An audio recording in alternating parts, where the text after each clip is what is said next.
The Majority Report with Sam Cedar. It is Friday, January 3rd, 2020. My name is Sam Cedar. This is the 5-time award-winning Majority Report. We are broadcasting live steps from the industrially ravaged Gowanus Canal in the heartland of America, downtown Brooklyn, USA.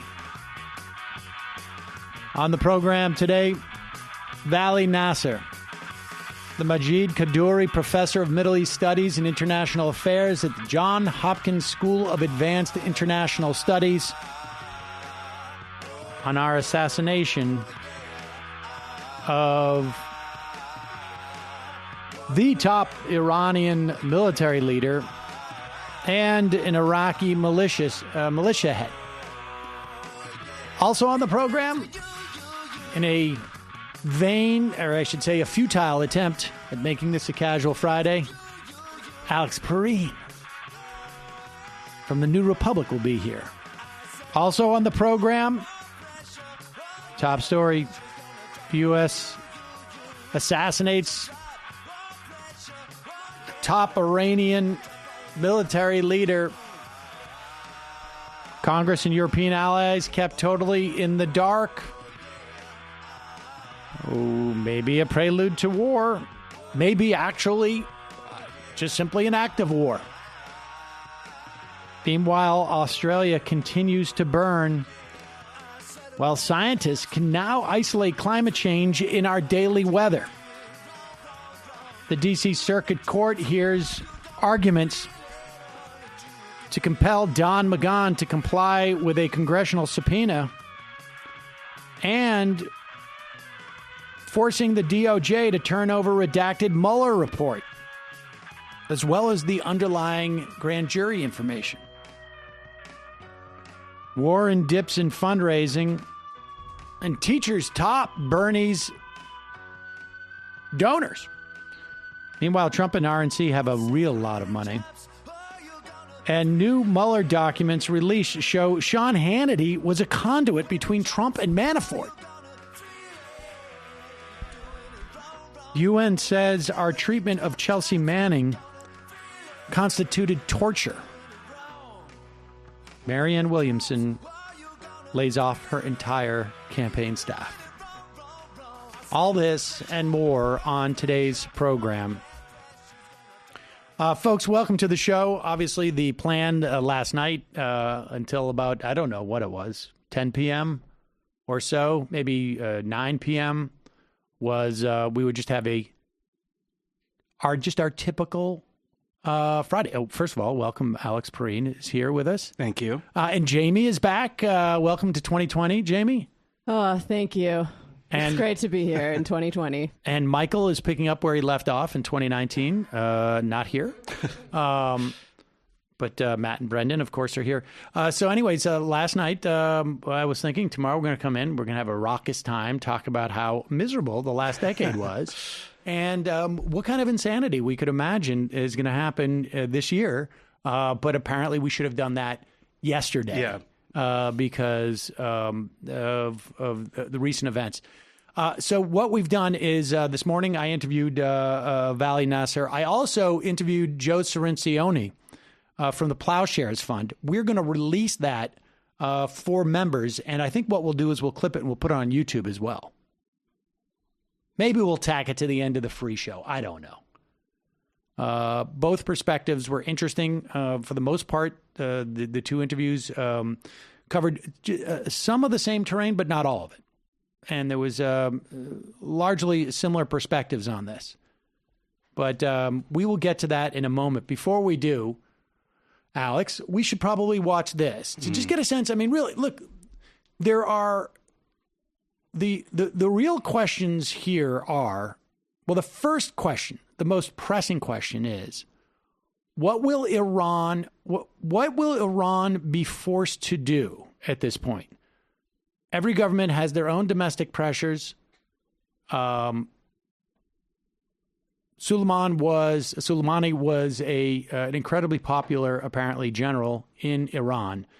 He was not involved in any domestic repression. This, people will hear this in the interview. The big question is what is Iran going to have to do to show that they have some type of national pride, and to make sure that the government exhibits strength to its people who largely are repressed, but at the same time to avoid a wider war. That's the first, I think, most sort of material question. The second question is, why did Donald Trump do this? And that's something we're going to talk about after the interview. But this lays the predicate for that question, because Donald Trump has no ideas about this that have not been formed by other people around him. And more often than not, when their ideas are formed around him or sold to him, they must benefit him personally. Mm-hmm. He does not have a long-standing perspective on this stuff. How do we know? Because now, I think I had heard Soleimani's name in passing, but I certainly didn't know much about him. I think maybe I read that thing in the New Yorker by Filkins, whatever it was, 2 or 3 years ago, and I didn't remember any of it. But if I was someone who was like ginning for a war with Iran, and I had a very sort of like drawn out geopolitical ideology that I wanted to impose in there, I would know who that person is. Let's go back now a couple of years to when Donald Trump was running for office, and Hugh Hewitt, former NBC host, I think he was an MSNBC host at the time, was interviewing Donald Trump. Listen to this. This is dark, folks. It's dark for multiple reasons that even expand beyond Iran, because the Kurds come up in here too. Are you familiar with General Soleimani? Yes. Go ahead. Give me a little. Go ahead. Tell me. He runs the Quds forces. Yes. Okay. Right. Do you expect his behavior? The Kurds, by the way, have been horribly mistreated by us. No, not the Kurds. The Quds forces, the Iranian Revolutionary Guard's Quds forces, the bad guys.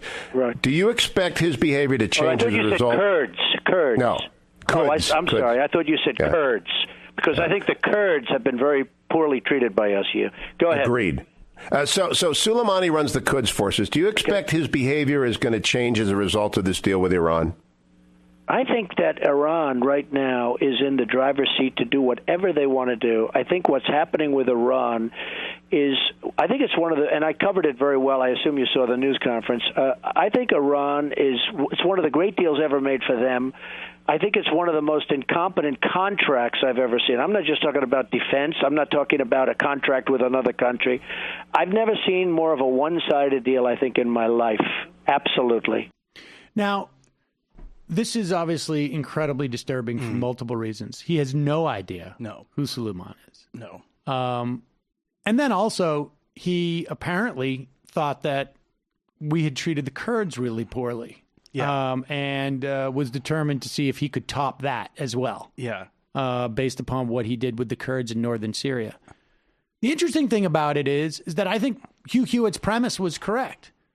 The Iranian nuke deal was not in any way even contemplated to impact the behavior of Soleimani, who was basically in charge of the Iranian, he was in charge of the Islamic Revolutionary Guard, but all of its sort of like satellite programs that are throughout the region. Yeah. And the whole premise of the JPOAC, or essentially the Iranian nuke deal, was to deal specifically with Iran's nuke program, not the other stuff. Yeah. Donald Trump didn't seem to know any of it. That was fascinating because it was less an interview than candidate training. Yes. It was a briefing for Donald Trump. Like, Hewitt was like, first, asked a question and was like, let me explain. Right. They're the bad guys. The bad guys. And Trump is just sort of repeating something he's heard that he knows he's supposed to believe. And Hewitt's like, I got to fill in the rest for you. those are the bad guys. We don't like them. Obama is enabling them. Like, so that I don't know. It's and then, but yeah. So to believe that guy giving that response had really any coherent reason for wanting to do what just happened then, like there's no way. Right. The only thing that we know is that he has the ability to be convinced of things when he thinks that it's in his benefit. And, this question came up when I spoke to Nasr, but it's quite conceivable that any number of things happened in terms of like the intelligence was wrong. They thought that just the other guy, Muhandis, was present.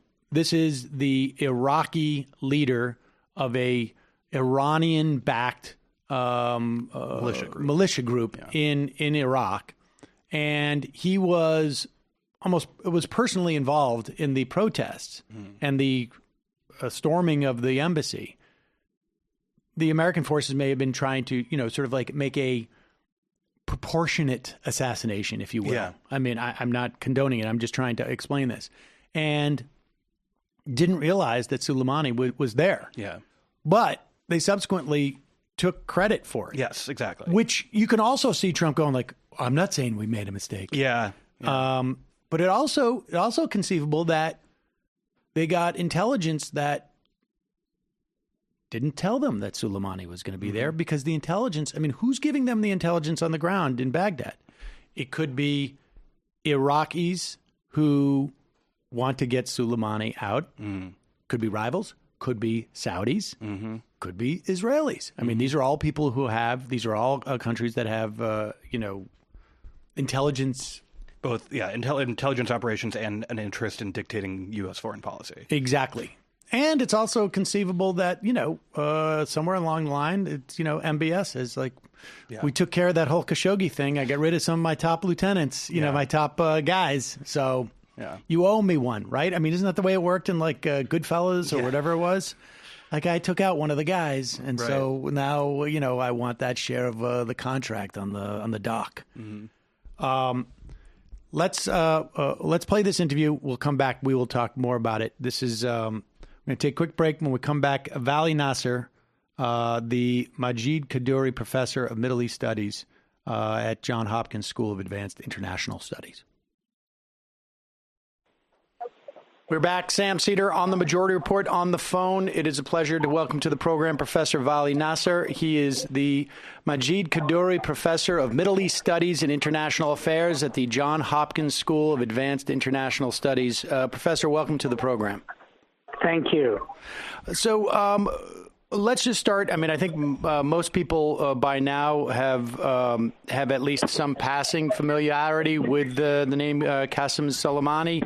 But tell us who he was, and also who Abu Mahdi al-Muhandis was, who was also killed in this drone attack.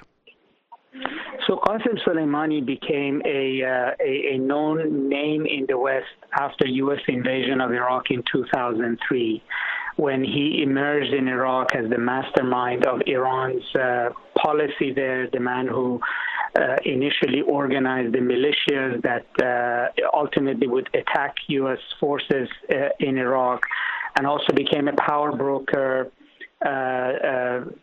basically bringing together the different Shia factions in order to put together different governments and bring to power different prime ministers in Iraq.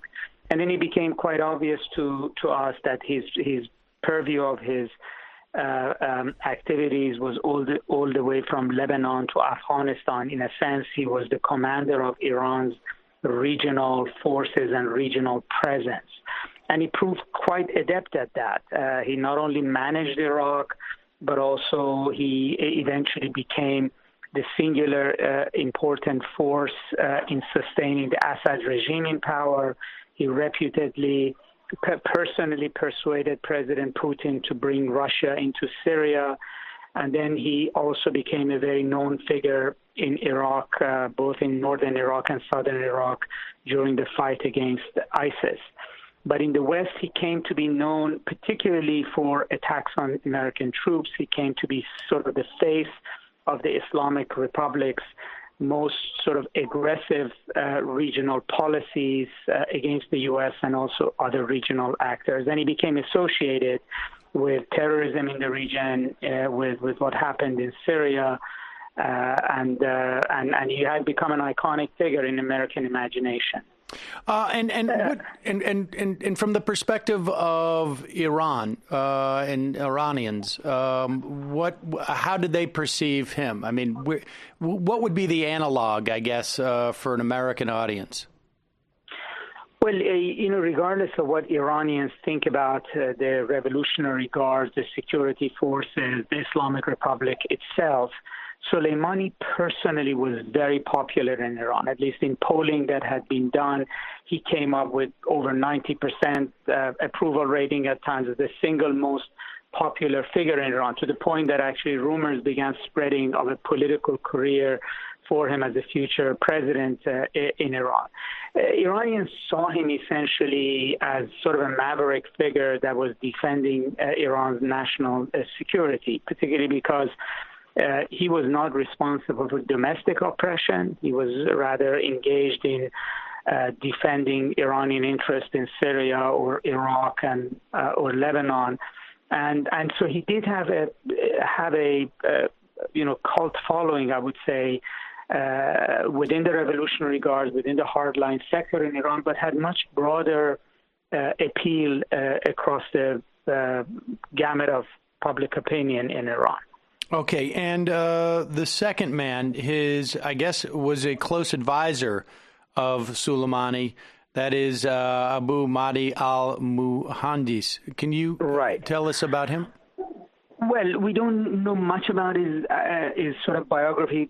What is Soleimani had been grooming militia commanders, sort of analogs to Hassan Nasrallah of Hezbollah in Lebanon. In other words, once Iran set up proxy militias, there was always a local commander, local enforcer who was managing that group, and Mohandes was in that capacity. So he was a senior militia commander in Iraq, worked with Soleimani very closely, was very instrumental on the ground in Iraq in terms of implementing Iran's projects there.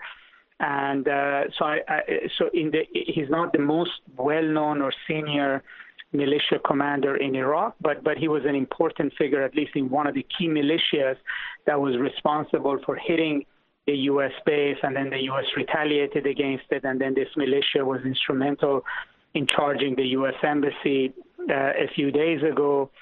So he's an Iraqi figure. If he had been killed on his own, it would have been big news in Iraq, but it would not have had the broader global attention that the killing of Soleimani brought about. He's a much, much lesser figure, localized to Iraqi politics and Iraqi security. I may be getting ahead here because I want to talk about the implications for what it means for protests in Iraq that have been taking place and protests that have been taking place in Iran and reformers, particularly in Iran, But since we're in this place, what are the chances, from your perspective, that our intention was not to kill Soleimani, but was rather to kill Muhandis as a sort of a more proportionate response to attacks that have been taking place in Iraq, and Donald Trump or the U.S. or somewhere along the line, someone got played about the information and the intelligence that we received? Possible. We really don't know, but that's not what the U.S. has claimed. The Pentagon, I believe, has said that Soleimani was killed under direct orders of President Trump. There has not been any kind of disavowing that the fact that he was a target. So ultimately, it's the public display of what happens that will politically matter. So within Iran or within Iraq, within the American political system, the reaction to this will be decided by what people are told publicly, by what the governments claim publicly. We might have had a different reaction had the U.S. administration come out and said that they were targeting Mohandes and that Soleimani was a lucky collateral damage. That at least would have left sort of some diplomatic wiggle room to say that the U.S. did not directly target the most senior sort of Iranian commander, the famous figure, potentially the second most well-known Iranian sort of statesman as known in the region directly, right. And that this was not a decapitation mission against Iran.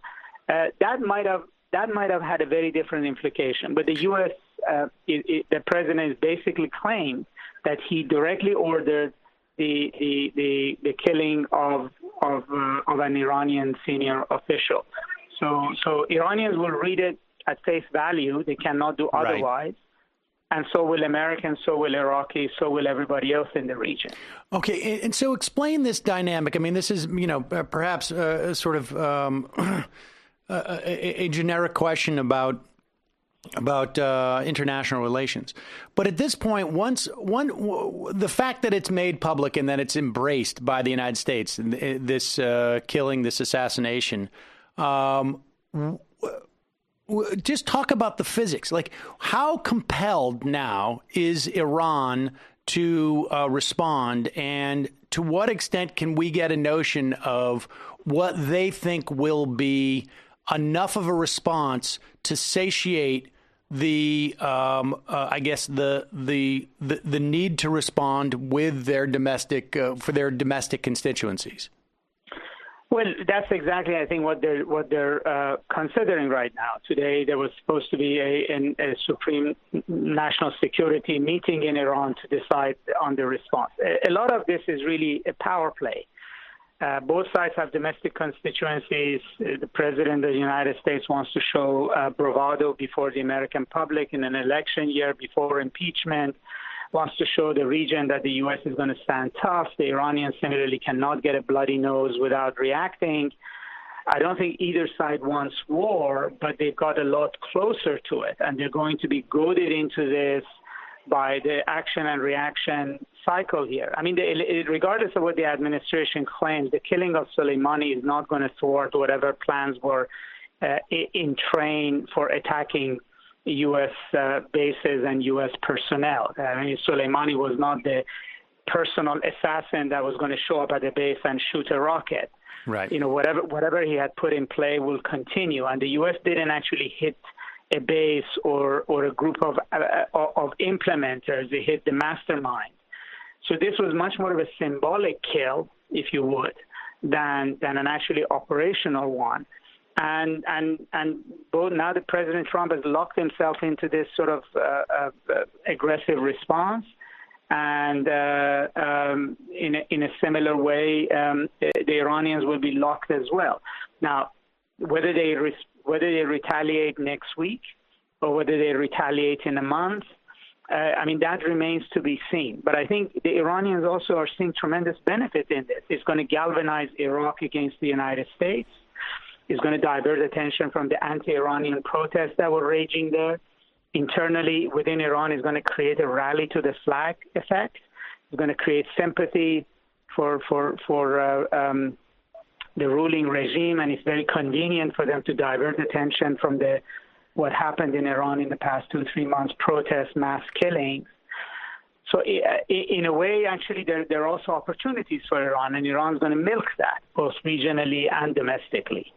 So, in other words, to the extent that there was any type of momentum or protest or reformers were gaining any type of power in Iran, for people who were in Iran who were encouraging, I guess a measured response to what the United States, and I want to talk just briefly about this, has done in terms of the nuclear accord. They have been disempowered. That's all gone. They have been disempowered. Okay. They have been already. They were being disempowered because of President Trump came out of the nuclear deal. But look, any political system is not very different than our own. I mean, right. In the United States, there's always a rumor that going to war is a case of a tail wagging the dog. That president's election years may look for October surprise or may look for some kind of a national security crisis that brings everybody behind the president and diverts attention from domestic politics. So Iran's no different from that. I mean, if the Iranian government sees an opportunity to sideline the moderates, but also to sort of divert attention domestically from domestic issues about economics, hardship, repression, unhappiness with the regime, and focus everybody on this confrontation with the U.S. So in that sense, it's going to be consequential. Similarly, in Iraq, I mean, it's the militia types that are now going to have the momentum in not only choosing the next prime minister of Iraq, as that's going to be taking place, but also perhaps enforcing the parliament in Iraq to demand that the United States leave the country. So, I mean, even from the perspective of what supposedly we are led to believe the national security establishment of this country would want in terms of outcomes in Iraq and in Iran, is there any, what would be the rationale of doing this beyond, I guess, an ability to say that we could do it and a hope that it doesn't end up spiraling out of control?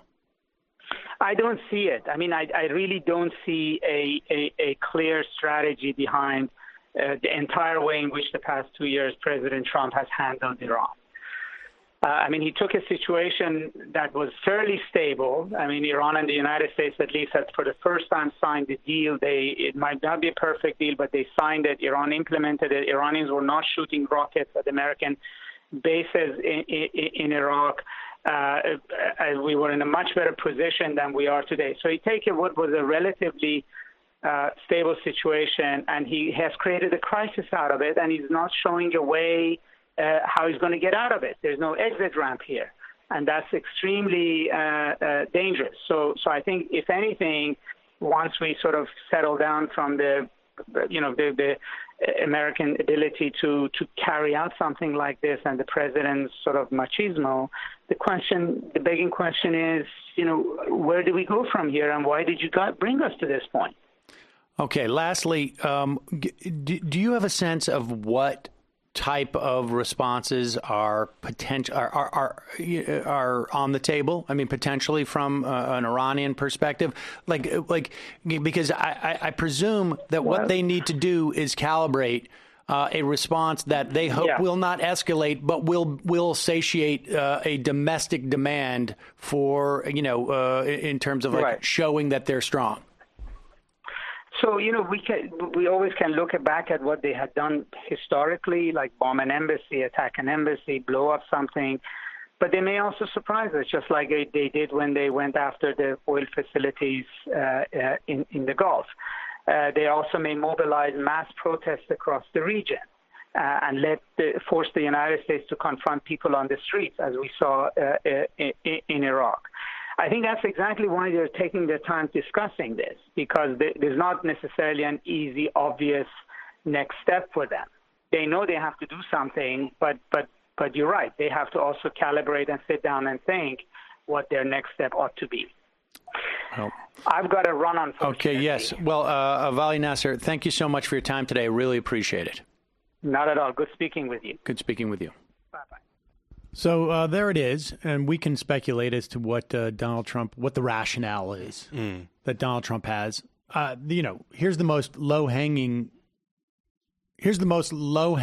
I guess, answer to what Donald Trump thinks this is going to benefit him. How, I'm not quite sure, but when the professor was talking about, when Vali Nasr was talking about creating chaos. Mm-hmm. I'm not convinced that's not just an ends sometimes for Trump himself. I mean, if this was exclusively about just enriching himself, there's chances are this could have happened at any other time. Mm. But maybe he also perceives it as being helpful in the context of creating disarray in the run up to Iowa, or who knows? But at the very least, to the extent that we have any sense of the way that Donald Trump's brain works, to the extent that it works, let's go back to this clip from November, I think 16th, 2011, where Donald Trump was sitting in his crappy little billionaire office. I mean, Jesus. It's like cluttered and like, yeah. I mean, honestly, what a crap box for that kind of office, right? Yeah. Yeah, we wouldn't know anything about that. Well, I'm just saying, like, our office looks equally as crappy, but there's no billionaires around here. You tried to make the space but you try to make the space behind you like look nice. Exactly. Exactly. Not fake, not pictures of like pretending that I enjoy my family. Here's Donald Trump in November of 2011. Our president will start a war with Iran because he has absolutely no ability to negotiate. He's weak and he's ineffective. So the only way he figures that he's going to get reelected, and as sure as you're sitting there, is to start a war with Iran. Now, I'm more militant and more militaristic than the president. I believe in strength. But to start a war in order to get elected, and I believe that's going to happen, would be an outrage. Would be an outrage. I think it was finishing. Well, so, I mean, A, he was wrong. B, for those morons out there who thought like he is a dove, maybe you should just listen to what he was saying. And C, what it does tell us, though, is that's the way that he thinks that's the way works. he thinks it works. And I think we already have an explanation for a lot of his behavior, which is that he does something that gets a lot of attention and makes everyone talk about him, and then he believes that boosts his profile, and then he wins a presidential election. And I think, like, at the very, very beginning of his presidency, I wrote a thing that was basically like he learned early on that if he drops some bombs or does some, even if it's a sort of military catastrophe, if there's something going on with the military, that pundits will go on TV and say he's getting presidential. He's finally getting presidential because he did some war stuff. Right. I think that it's possible. You know, the mainstream media conversation about this has been very alarmingly stupid, but I don't think he's getting that exactly what he imagined he would get out of it, because people are kind of wondering, well, is there a strategy here? But I think, in his sort of simple-minded way, he's like, it'll be the equivalent of it's like killing bin Laden. It'll be a great, like, people will talk about how presidential I am. It'll shut up all my rivals, and then, like, boom, like I'm looking good. Right. And I think, and I want to actually segue into sort of the response that we're getting from those type of peeps. But even absent that type of response, even a completely neutral response, centers him. Yeah. As the leader of as the commander in chief. Exactly. And for him to believe that that will be, that's effective positioning, at the very least with his base. I mean, yeah. Right. I mean, the ability for him to kill somebody. He campaigned on that. This goes back to his sort of self-contradictory rhetoric about war and war making, but his campaign promise was, I will kill more individual people in the Middle East, but I will not have our soldiers there. That was basically his promise. Right. We will be killing more people, but like we won't have to sacrifice anything. And his whole the story about that general is supposedly dip the bullets in pigs' blood to shoot Muslims, which apparently was not true, but nevertheless, that it was an effective a selling point for him. So at the very least, it's very possible that he just thinks that this is a good. This is probably maybe a three for him, right? Like, good for my campaign, good to change the topic of impeachment, because that will put more pressure on senators. One of the things that happened over the break was that you had Murkowski and Collins coming out and saying that I think maybe we should have legitimate trial. Maybe we should. And Doug Jones came out and said that we should have a trial. Manchin said that we should have a legit trial. That surprised me a little bit. Yeah. And I imagine it surprised the White House a little bit, and it makes them a little bit nervous. On top of which, it's also quite possible, it seems to me, that, that the idea that maybe MBS feels like they've put the Khashoggi killing behind them because they just put on trial. Yeah, six top bodyguards who perpetrated it, the killing. Maybe they felt like now we're freed up. This is good timing. Sort of like what Wolfowitz said, right? This is the thing that we could all agree on. Yeah. And maybe the timing and the individual was just something that worked for everybody, right. Everybody's agendas. But let's talk briefly about the response that we've seen. And we could talk a little bit about 2020 and the implications of it. We can also talk about your piece, which I can't recommend highly enough because it captures you talk about a decade of liberal delusion and failure. After reading it, I was thinking, like, you know what? Actually, the 10 years before that were also like that too. But we're seeing a lot of, and I imagine you may have had the same reaction I did. Like, I just remember people saying, like, the world's going to be a better place without Saddam Hussein. Or, you can't deny that the world. He has blood on his hands. He killed his own people, blah, blah, blah, blah, blah. I mean, all true. But in terms of net misery, hard to argue that killing him was such a helpful thing for hundreds of thousands of Iraqis. Yeah. But we saw that just immediately within moments last night. And we saw it. I mean, it was on TV, and it was Democratic officials. It was Democratic candidates. They lead with the justification basically for it. Lead with, like, he was a real bad dude, and even like gesturing towards saying that things will be better without him. But I have some concerns about the way it was carried out because they didn't tell Senator Schumer first. Right. Right. I mean, here's Elizabeth Warren, and I think this is there's two possible, I think, things that could come out of this, frankly, in terms of the response from the Democratic candidates.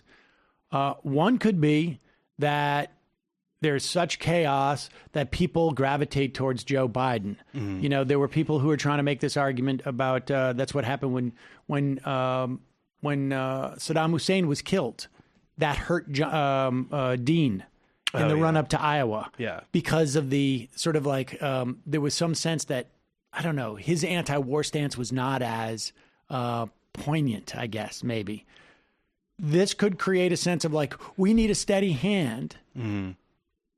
Or it could create a response of like, we need somebody who is not going to do this stuff at all. Yeah. And get us involved. Who's going to get us out of that region? Yeah. And put up Warren. I mean, I think this is going to hurt Warren, frankly. I mean, I think, Put up Warren's thing here. Soleimani was a murderer responsible for the deaths of thousands, including hundreds of Americans. But this reckless move escalates the situation with Iran and increases the likelihood of more deaths and new Middle East conflict. Our priority must be to avoid another costly war. Now, she said this at 10:20, and just for the sake of trying to be sort of fair here, at least come off as fair. I don't know what time it was that I wrote this last night on Twitter. It was at 10:10. So it was 10 minutes before this. I saw this in 2002. Your quote, Soleimani was a bad guy / had blood on his hands, but, end quote, take suck and will midwife a war. Sounds like some people didn't listen to you. Well, I mean, this was so predictable. Julian Castro had the exact same thing. Yeah. Soleimani was a murderer responsible for the deaths of thousands of people, including Americans. However, Trump's reckless actions, It's practically the same. Why is that practically the exact same statement?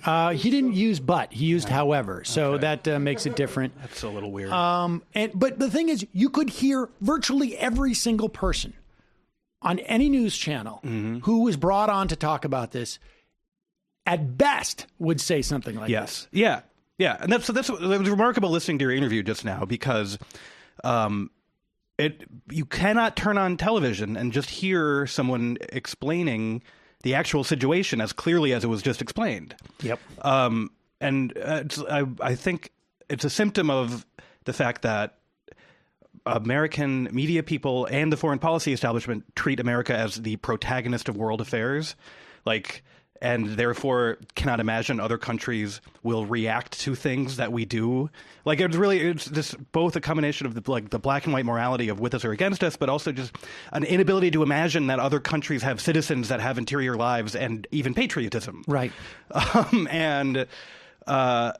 So you can't, to hear and to not be able to just say this is a military figure in another country who the people in that country believe he was defending them from outside aggressors, the outside aggressors being us, because we have been the outside aggressors against Iran for years. We just walked away from the nuke deal and have immiserated millions of people in their country. Yeah. And so we are like, oh, he's waging proxy wars all over the Middle East. We are waging proxy wars all over the Middle East. We are in a conflict with them. Takes two to tango. We are in a conflict with a military conflict with this country. And this was a military figure. So the murdering hundreds of Americans, we're talking about acts of war committed by a military figure against our soldiers. Yeah, that's the thing that really jumps out to me as well when they call him a murderer of Americans. Those Americans were literally enemy combatants. Right. In a war. And we should also say, the biggest project he's been working on for the past 6 to 8 months has been fighting ISIS. Yes, exactly. No one can even. I mean, I can't even get anyone to coherently explain what are who are our allies and why in there. Who what is the sort of just base level why? Okay, he was the one fighting ISIS, but we why are we allies? Yeah, sometimes there are times where we have a common enemy. Yeah. And that's basically what it came down to, right? These were the Sunni Shia, the Sunni Muslims. Yeah. And he is Shia, and they were rivals, and they were also our rivals. But the other, the way you're describing it in terms of that chauvinism, is, I think, almost sort of the best thing you could say about that response. Oh, of course, yeah. Because the other one is just sheer cowardice and cynicism, right? And you and I think, we saw this so up close in the wake of 9/11, where at the very least, people were freaked at that time. And the idea that nobody wanted to be the one to sort of open the door for a second 9/11 in any way. And nobody wanted to be on the wrong side of that, even in casual conversations, never mind in the context of politics. That cowardice, I think we have shown, has been that we all felt on some level, right? I was thinking I got an offer to shoot a TV show up in Canada, and 6 months earlier, I was like, "No way! We're shooting on the streets of New York. We could never. I'll go to Canada." and we went and shot it in Canada. It was, that was the attitude that people had. People were afraid, and you write about this in your piece. We now know the Afghanistan war has been just a total debacle. It's been quite obvious the Iraq War has been a total debacle for probably at least well over a decade and a half at this point.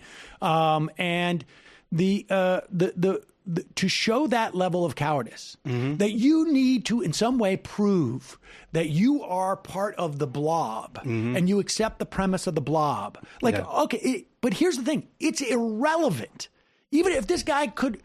And I mentioned this to you earlier. Matt Stoller had this tweet: Archduke Ferdinand had it coming. The point is that it doesn't matter how bad of a guy this guy was. There is no evidence that he was an imminent threat to our national security. Yes. Yeah. And he wasn't sitting there with a trigger and he was going to blow up New York.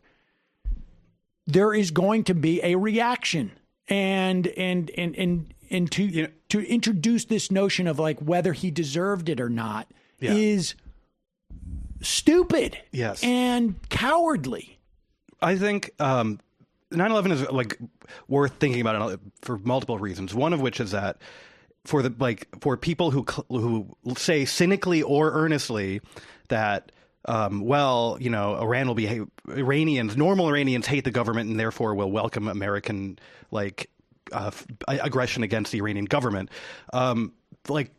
after 9/11, people who hated the government became very patriotic. Mm-hmm. People who hated the American state and the politicians who make up the American state wanted to defend the country against a foreign aggressor. But the other thing is, I think 9/11 crystallized why our foreign policy is so psychotic, and it's that we, outside of nuclear war, face no existential threats. Our sovereignty cannot be threatened. We can't be occupied and invaded. We're just too large and too strong. But we feel, I think because of the sort of way the conservative movement is governed by fear, we just feel insanely vulnerable and panicky, right? So it's this weird psychological thing where we know we basically, no one is a threat to us. This guy was not an existential threat to the United States, but we sort of have to, aggressively murder anyone who, as I said earlier, is killing American soldiers in the theater of war. Right. And regardless of what the costs are associated with this. Yeah, exactly. Because the bottom line is, it really comes down to what Iran decides to do. Yeah. Because they could do something where they, I don't know if they have the capacity to do this, but they apparently have some very, from what I've read, they have some very highly skilled, I guess, cyber warfare capabilities. But let's just say they had the ability to shut down, a quarter of our grid in our country. I don't know if they do or not, but just hypothetically, they could do that, and they could say nothing about it, and the United States government would know that they did it, and the United States government could either say, we did it to them. Right. No, we did it right. We did it. Yeah, well, it sucks it. Yeah. Yeah, but but the idea is there's two different ways in which they do this stuff, right? One is you do it publicly, right, because you want to show to your populace that you have attacked. You've attacked them. The other is you do it quietly, so that you basically are saying to the other government, look what we can do. Yes. And the next time, this is a warning shot, essentially. Yeah. And then how it's received. For instance, if it was a mistake, the U.S. government could have said, we accidentally hit Soleimani, or we're happy to find out that we didn't know he was there, but we're happy to find out. Yeah. And then you have some wiggle room, and you allow the other government to say, well, they didn't mean to do this, and the response is less. If they shut down quarter of the gig, the grid, hypothetically, again, Trump could say, we just had a problem with infrastructure, and it's because of a Democratic governor, wherever it is, in whatever state. Or the Iranians have attacked us, and now we're going to do something else. I'm not clear on what Trump's intentions are, and we don't know how much Iran, and they probably don't even know yet, how much they need to respond to satiate that their domestic constituency. It's a little bit terrifying. I also think that part of it is not just I think part of it is you talk about that conservative fear. Yeah. Play this clip of Hegseth. I think there is I think, this is, we're in middle-aged man buys a Corvette territory with this stuff. Listen to the rationale of this lunatic. This is just sheer insanity. This is junior high shit. And emails and texts from friends in the service all across the world that said that's the last thing we should be saying. Oh, no, Iran's going to do something. No, Iran should be worried today that maybe we'll do something again. Maybe your second general is next. If you continue to try to kill Americans, we are the top dog. You respond to us, not the other way around. Bring the fire, Hegseth. No matter what, I'm fired up. You're right. Because the president brought the fire. Yes. As a leader, as a follower, you want your leader to reluctantly be strong, and that's exactly what the president did here. Kudos to him. Hold on, Pete. Stay there, please. This is creepy stuff. It is. It's because it's authoritarian. It's Starship Troopers. He was so reluctant about it too. Reluctant force. And it's Hegseth isn't the only one. His buddy over at Fox and Friends, what's his face, Kilmeade. Also very, very jazzed this morning. Everybody's feeling themselves. Mm-hmm. This is like a shot of testosterone right in the ass for these guys.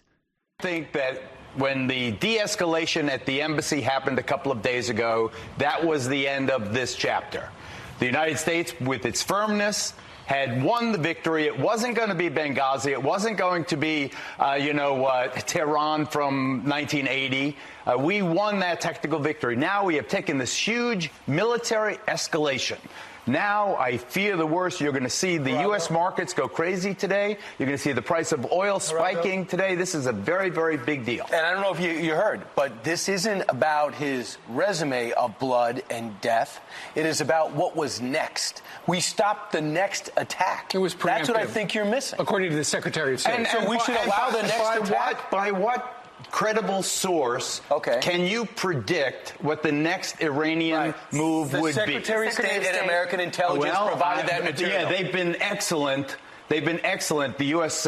Intelligence has been excellent since 2003 when we invaded Iraq, disrupted the entire region for no real reason. Don't for a minute start cheering this on. What you have done, what we have done, we have unleashed. I will cheer it on. We have, all right, well, you, like Lindsey Graham, have never met a war you didn't like. That is not true, and don't even say that. If President Trump wanted de-escalation. We should just let him kill us for another 15 years. If President Trump wanted de-escalation and to bring our troops home, what this was a reaction to. What about the 700 Americans that are dead? Should they not be happy? Because of him? What about the tens of thousands of Iraqis who have died since 2003? You have to start seeing things. What the hell are we doing in Baghdad in the first place? So why are we there? Why aren't these forces blaming home? President Bush for the maniacal I am blaming President Bush. I am blaming President Bush in 2003 for those fake weapons of mass destruction that never existed and the con job that drove us into that war. Geraldo, I think there's a disagreement here at the desk on all of that. I'll tell you something. Geraldo 2020, as far as I'm concerned. Like Geraldo, sort of rediscovered what he actually used to talk like. But I love it that his counterpoint to Geraldo was just, don't say that. Right, exactly. Yeah. I mean, that's because reality. Like, do you think the 700 people are going to be happy now? Yeah, don't 700 dead. You don't want the 700 dead Americans to be happy. If we had 3 other researchers right now, they would be tasked with trying to find the one time, if ever, Brian Kilmeade has ever said the word Soleimani in his radio program or his TV show over the past 10 years. I would put that number somewhere around 0. Yeah. And the idea that, this guy was ready to attack again, this has been an ongoing thing. I think what we're seeing on Fox is, not just pure jingoism, but an attempt to rile people up to care about this, because Americans are just exhausted with hearing about what's going on in the Middle East. They're not invested in it. Normal people don't know who this person is. That this is literally an attempt to just get some of that 2003 magic back. Well, that's the thing that I don't fully understand here, and is that I don't think this is going to be effective as is for Trump's presidential run. In fact, I think it's going to hurt. I don't think so either, but I think that they only have a few playbooks. They're not canny. They're not smart enough to know, this worked for them before. This is a thing that worked. They don't realize that the missing formula was the biggest attack in 75 years on the, the most dramatic. In fact, it's the most dramatic attack. 9/11 was the most dramatic attack ever taken against the United States. I mean, exactly. People didn't see Pearl Harbor in real time. They didn't see it live. Yeah. Exactly. And I mean, that seems to me to be a pretty big failure of analysis. I think that we have a lot of evidence that the conservative movement is running on fumes, and in lieu of a 9/11, they're just going to try the post 9/11 playbook anyway. The only thing I can think is that they're hoping that there is some type of significant enough of attack to generate some of that energy again. But I don't understand how they also think that they won't get more blame for it. I mean, look, if George Bush, if we knew, for instance, that Dick Cheney went to Afghanistan in the summer of, in the spring of 2001, and said to the Taliban, we're going to do this pipeline here, and if you don't, his emissary said basically, we're either going to, shower you with carpets or shower you with bombs. or something to that effect.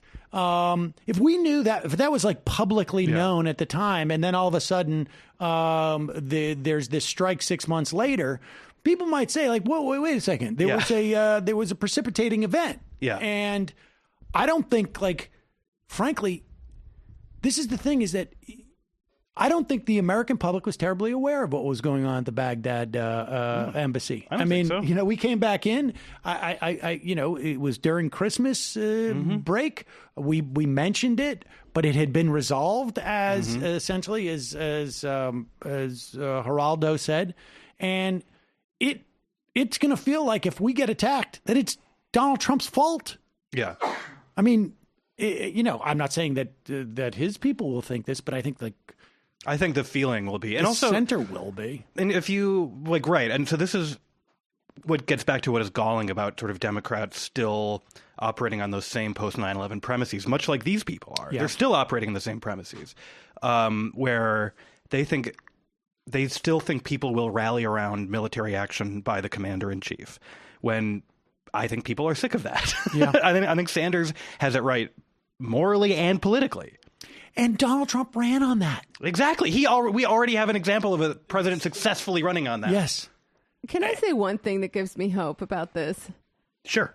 So Bernie has the greatest number of donations from both active duty and veterans in the military. And, that largely probably has a lot to do with his time on the Veterans Affairs Committee and taking care of them after they come home. But, I'm sure they're aware of his foreign policy credentials, his foreign policy beliefs, and his record, in fact, including voting against the Iraq War. And this gives me some hope, at least, that there will be a level of resistance on the part of the military and support for the only candidate with a well-articulated anti-imperial vision. But did he have that? Does he have the most support from veterans and military personnel in the Democratic primary? Because I suspect that Trump has gotten more donations from the military. I may be wrong. Sure. Gotta look that up.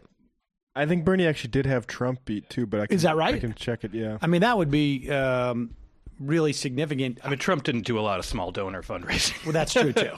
And I think people are starting to make the where are you going to connection. store that swag when you're active duty? You don't have the place to, because that's the only way that you get that is you got to buy the swag. Yeah. Well, hopefully, my hope is that people are making the connection between spending on war and the austerity going on in the realm of social spending, and the need to ramp down our military budget and increase our budget for things like food stamps and health care. I don't even think people go that far. I think it's really people are sick of it. They're sick of it, and the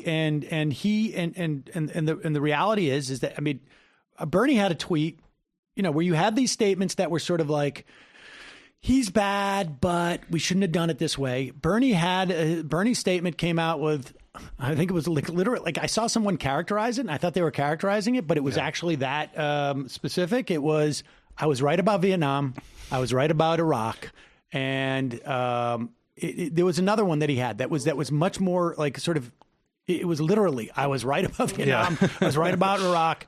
And, we shouldn't go, we shouldn't fight this war either. Period. End of story. And I it's reductive and but I think accurate, but I think people want that. I do. I agree.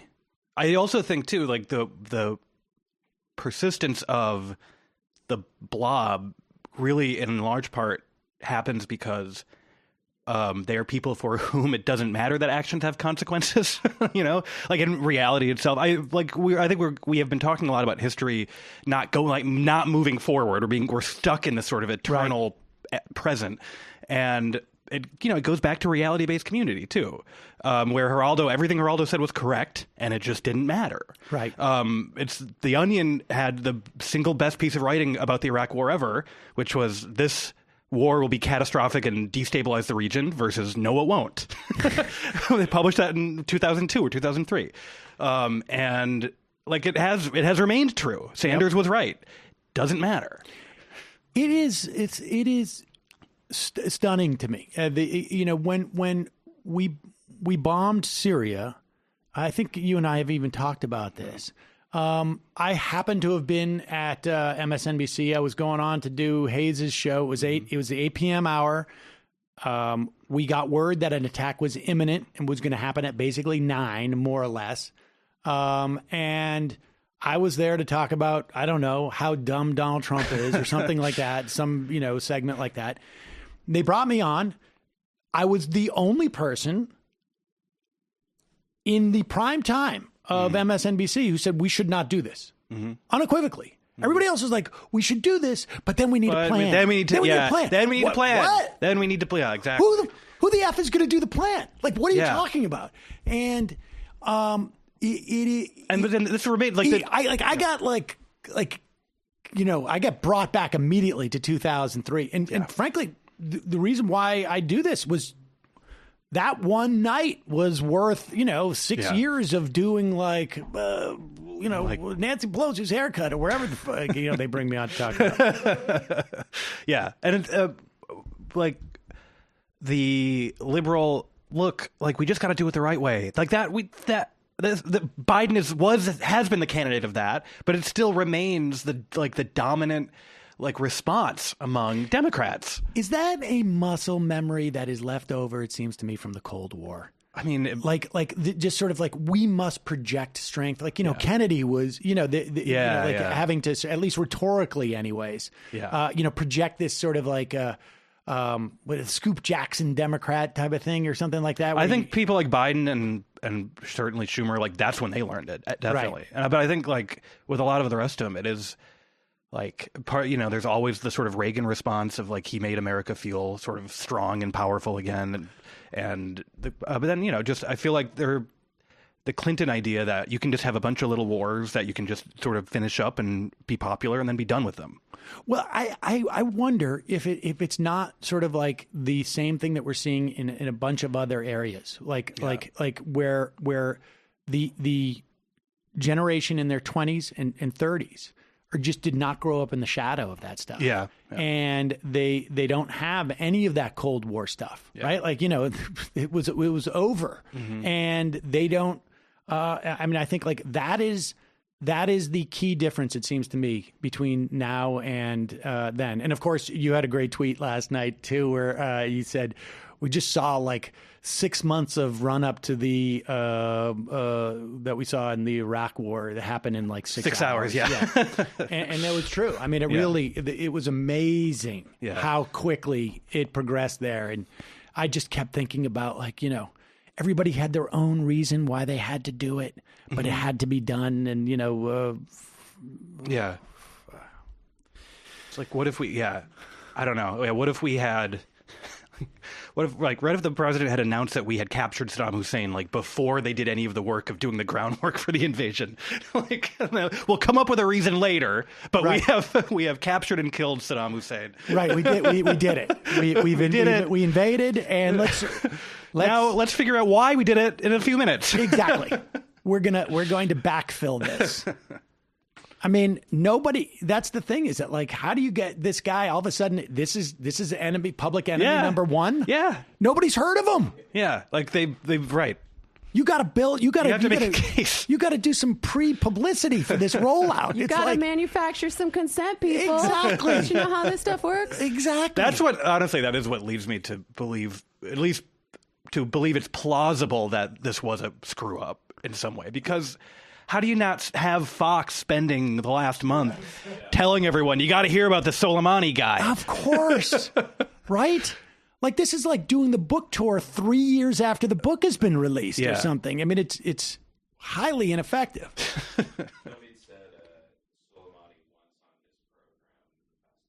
All right. Kilmeade said Soleimani once on his decade. In the last decade. That's pretty good. Counts. When was it? January of 2018. Well, but if he said it really slow, it would lasted these 2 years. The real heads remember. I remember when he was talking about him that one time in January of 2018. It's always January. I've been waiting. I noticed about someone. I've been waiting for someone to do something about that man. He is an evil man every even year in January, starting in 2018. Yeah. let's talk a little bit about your piece. I mean, I think to some extent we have. Yeah. Right? And it was funny because I spoke to Digby on the Friday before, and I was like, we don't have time to go back over the past decade. We don't even have time to go back to the past month. It's not even worth. And somehow she brought it up because she had some thoughts that were very similar, I think, to some extent, in terms of like the fecklessness. Yeah. And I think your assessment is a little bit more, on some level, partisan. On some level, because it's a failure of the left. Over that decade to hold the right to account and just sort of assuming that it's going to right itself. Yes, yeah. And that is the same, and you're right, that's basically analogous to the way that we perceived, like, the banks will, we gotta give them the right idea and they'll go in the right way. Yeah, like we got it right. Like the idea that the world was saved after we stabilized financial markets. Like that was it. All right, we stabilized the financial markets by shoveling money at the banks. World saved. Like now we just got to wait for them to like reset up the system that was like not a big rickety mess beforehand. But like and we'll give them some vague encouragement to help out homeowners. Yeah, yeah. While also like that, and the entire story of the foreclosure crisis too is like that was the biggest example of them saying one thing and doing another. Yep. Because I think when you get to the defenses of the Obama presidency, it's a lot of like they did what was possible to achieve in the moment. That's the one where there's no defense for it. There's absolutely no defense for it. They were basically like spacing out foreclosures to help make sure the banks didn't get in too much trouble while actually not helping homeowners. Right. But and then there was this idea that like once we got the smart people back in charge, the right would calm down, and like what they wanted to be the managers of like the liberal side of a power sharing agreement with a sane right wing, basically. And the right just got crazier and crazier as the decade went on. I feel like if I put shaded part of this in red and part of it in blue, that this could be Joe Biden's campaign website in terms of like what he thinks is going to go forward. Yes, yeah. Like it's exactly that. Yeah. Like if we just return to the norms, then everybody's going to play by the rules, as if there was some like third party that came in and did this. Like now that the evil wizard is gone, who had cast the spell on everybody, all we need to do is get back to normal, and everything will just be fine. And it's gonna break. It's a complete like delusion. Failure. I mean, it's magical thinking, I guess. It's because it's just what they want to happen. I mean, I don't know with someone like Biden. I think he's a very strong believer in himself. I don't know how you get through the Obama presidency from the White House, dealing and believing yourself to have been the person best able to deal with Mitch McConnell, and look at your record of doing so, right? And actually believe you are the essential man. Because I think he's sincere in that. I think he believes he's the essential man. Yeah. I think it's just got to be the real problem that we have on some level is that there is a complete absence of stakes for all of these people. Exactly. And not just a complete absence of their own personal stakes, because, I don't know what my personal stakes are necessarily. It's just being aware of the stakes that exist for other people. Like, yes. It's a question of like lack of personal stakes and a certain amount of sociopathy that just seems to permeate our elite. I mean, this was all stuff that was written at the beginning of the decade. I read a bunch of Twilight of Elites. Hayes's book. Oh, totally. Winner Take All Politics, I think, was the first book that we did on this show, and it was 9 years ago, probably, right at the beginning of the decade. Like there was this real awareness. Taibbi had written about the two different justice systems, essentially. Yep. Greenwald did the same thing. I mean, it was in the air, this notion, and Occupy. Yeah. It was in the air that this was going on, that there was just sort of like, there just was not enough a depth of caring to understand what was going on in the country. Yeah. And so I went back, I read a bunch of stuff from 2009, And, you know, it was a very depressing experience to read a bunch of stuff from 2009 because there was this like completely, I mean, there was still optimism about what was going to get done over the next few years. There was, Yep. And I remember, so, you know, I was reading my own magazine, The New Republic, which was run by a different regime 10 years ago. Was that when Marty Peretz was? I think it was right after Peretz, but it was owned by the .com billionaire who brought back Franklin Forward to run it. Oh, was that Chris Hughes? Yeah, Chris Hughes. Okay. So that was when Chris Hughes was running it. That was a long time ago. But it still had a lot of the old Peretz guard, like the old guard. A lot of the old guard Peretz people were still there. But so it was a neoliberal magazine, and then. You know, there was sort of, you had Jonathan Chait writing, and he often writes perceptibly about Republicans, and he wrote a feature about Republican nihilism and how it was the defining trait of the Republican Party at the moment. Well, absolutely true. But like the response to that then is, so what shall we do? what shall the opposition do? That's the strange thing about Chaya, because he could diagnose. He can, and then would just be like, and what we need is leeches. Yeah. Or, you know, yes, exactly. Like you're saying, just like completely, like any type of actual response to, you know, like these people are absolutely insane, and what we need to do is go and sit down and have a sandwich with them or something, and so then exercise the demons. It's weird that he has that blind spot. And then I read another piece that was, I think this was a pretty famous one, but it was about Obama's nudgers, the sort of Cass Sunstein behavioral economics people who believed that government should be invisible and it should nudge people into good outcomes. And then within a few months, and, you know, the New Republic liked to publish things that were in argument with each other, so it was not uncommon to see this. But within a few months of that, John Judas had a very great piece that basically said, like, Obama has dismissed FDR's response to the Depression, but he shouldn't, and he needs to know that he needs to be building big things that people can visibly see to show that the government is capable of improving their lives. Like, that needs to be what he needs to be working on. And like they just believed the opposite of that. They literally believed the opposite of that. Government, like my favorite example, I bring it up all the time. They gave people an invisible payroll tax cut and didn't talk about it on purpose. They gave every working American a tax cut. Purposely didn't talk about it because they believed that would encourage them to spend rather than save. There's behavioral economics for you.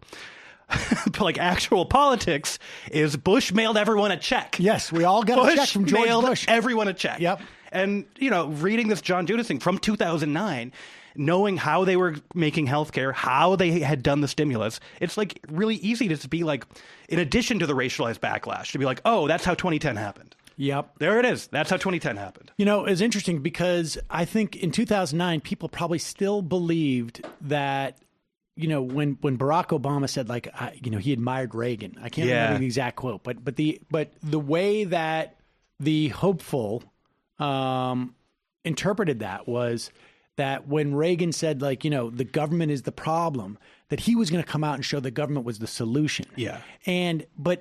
The thing that Reagan did about that was simply communicate that idea. I don't even know that he necessarily exercised it per se. I mean, they rolled back some a lot of environmental stuff and a lot of deregulation and whatnot, but it was the rhetorical. And Obama never did that.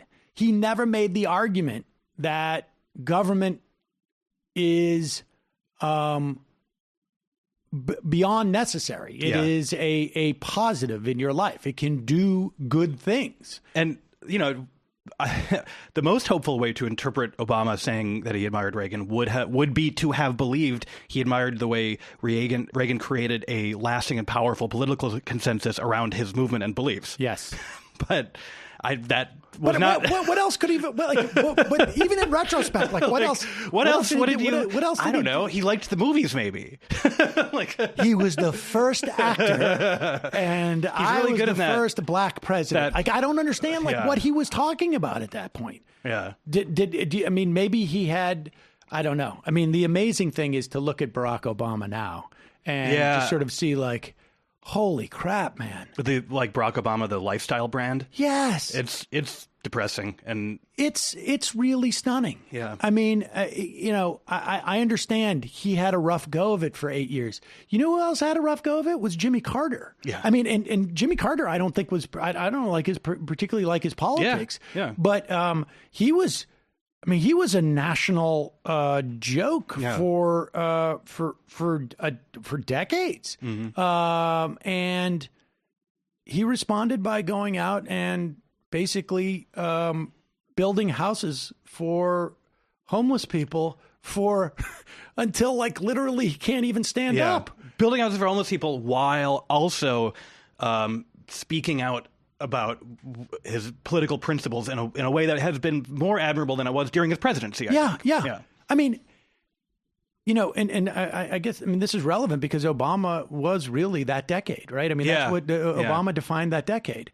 Can anybody point to a single thing that he has done that has been even like remotely like inspirational? Like, I'm trying to think of like, what has Obama done as president? I don't even care. Like, what has he projected that he's done? Yeah. That I could show my kid. Yeah. Like, and say like, look, like nothing. Right. No, I mean, it's really is pretty like I don't begrudge the guy. Like, you want to go? Oh, sure, yeah. I mean, this is not like a house in Martha Vineyard. I would like to buy a house in Martha Vineyard. I don't have personal great. I don't have personal expectations for him, but it's a good question. But you would think that at least they would say like, we should do one thing that makes it look good. Like, you know, like I mean, the Netflix thing, like the Netflix deal. I mean, what could I, you know, like I could show that to my daughter and say, look at this guy's 96 years old. He's out there with a hammer. He's still building houses. Yeah. I'm at a complete loss, and it's not like these guys don't have a platform for stuff. The only thing that I've like heard him do is say like, I'm going to really push back against Bernie. Yeah. if this whole Medicare for all thing gets out of hand, I'm going to step in. Yeah. I mean, but the problem is like, you know, the decade before that was a crap show. Yeah. The 90s where people were just asleep, and it was really just sort of like where the greed is good from the 80s became sort of just like, whoa, we don't even have to say it now. Well, the 90s were like the last maybe ever period of actually fairly widespread increasing economic fortune. It was the end of history. Yeah, it was the end of history, but it was the last time in America that the rising tide actually lifted most boats. And like, you know, it's again, getting into the sort of economic history of it, it's just been bubbles based on credit ever since. Right. No wonder everyone is going insane. Right. Just like debt-backed economic bubbles like that just puncture every now and then. All right. Well, let's we got some more some clips to look at, but let's talk a little bit about. I mean, I don't know what more to say about 2020. Yesterday on the program, I said like, look, you know, buckle up. Who knows? Like what I had said, and I think we got a call. I think Jeff from Georgia called in and was like basically saying like, are you afraid at all that the Republicans are going to do crazy ass shit over there? And I was like, vaguely, yeah. I didn't think it would happen in the next 7 hours, but like I said yesterday that I mean, I think I can come up with all the scenarios of what could happen this year, right? Like Bernie wins. Biden wins. Warren wins. Trump wins. Mm-hmm. Trump has a heart attack. Pence wins. Yeah. You know, brokered convention. Even though I can sort of like predict the possible scenarios, I have no idea. No.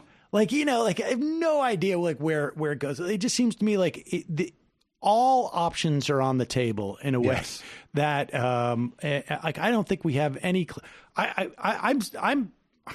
I'm not convinced that, you know, impeachment is going to be radically different in 3 weeks than it is today. That the whole question is going to be radically different. That they're going to, you know, today the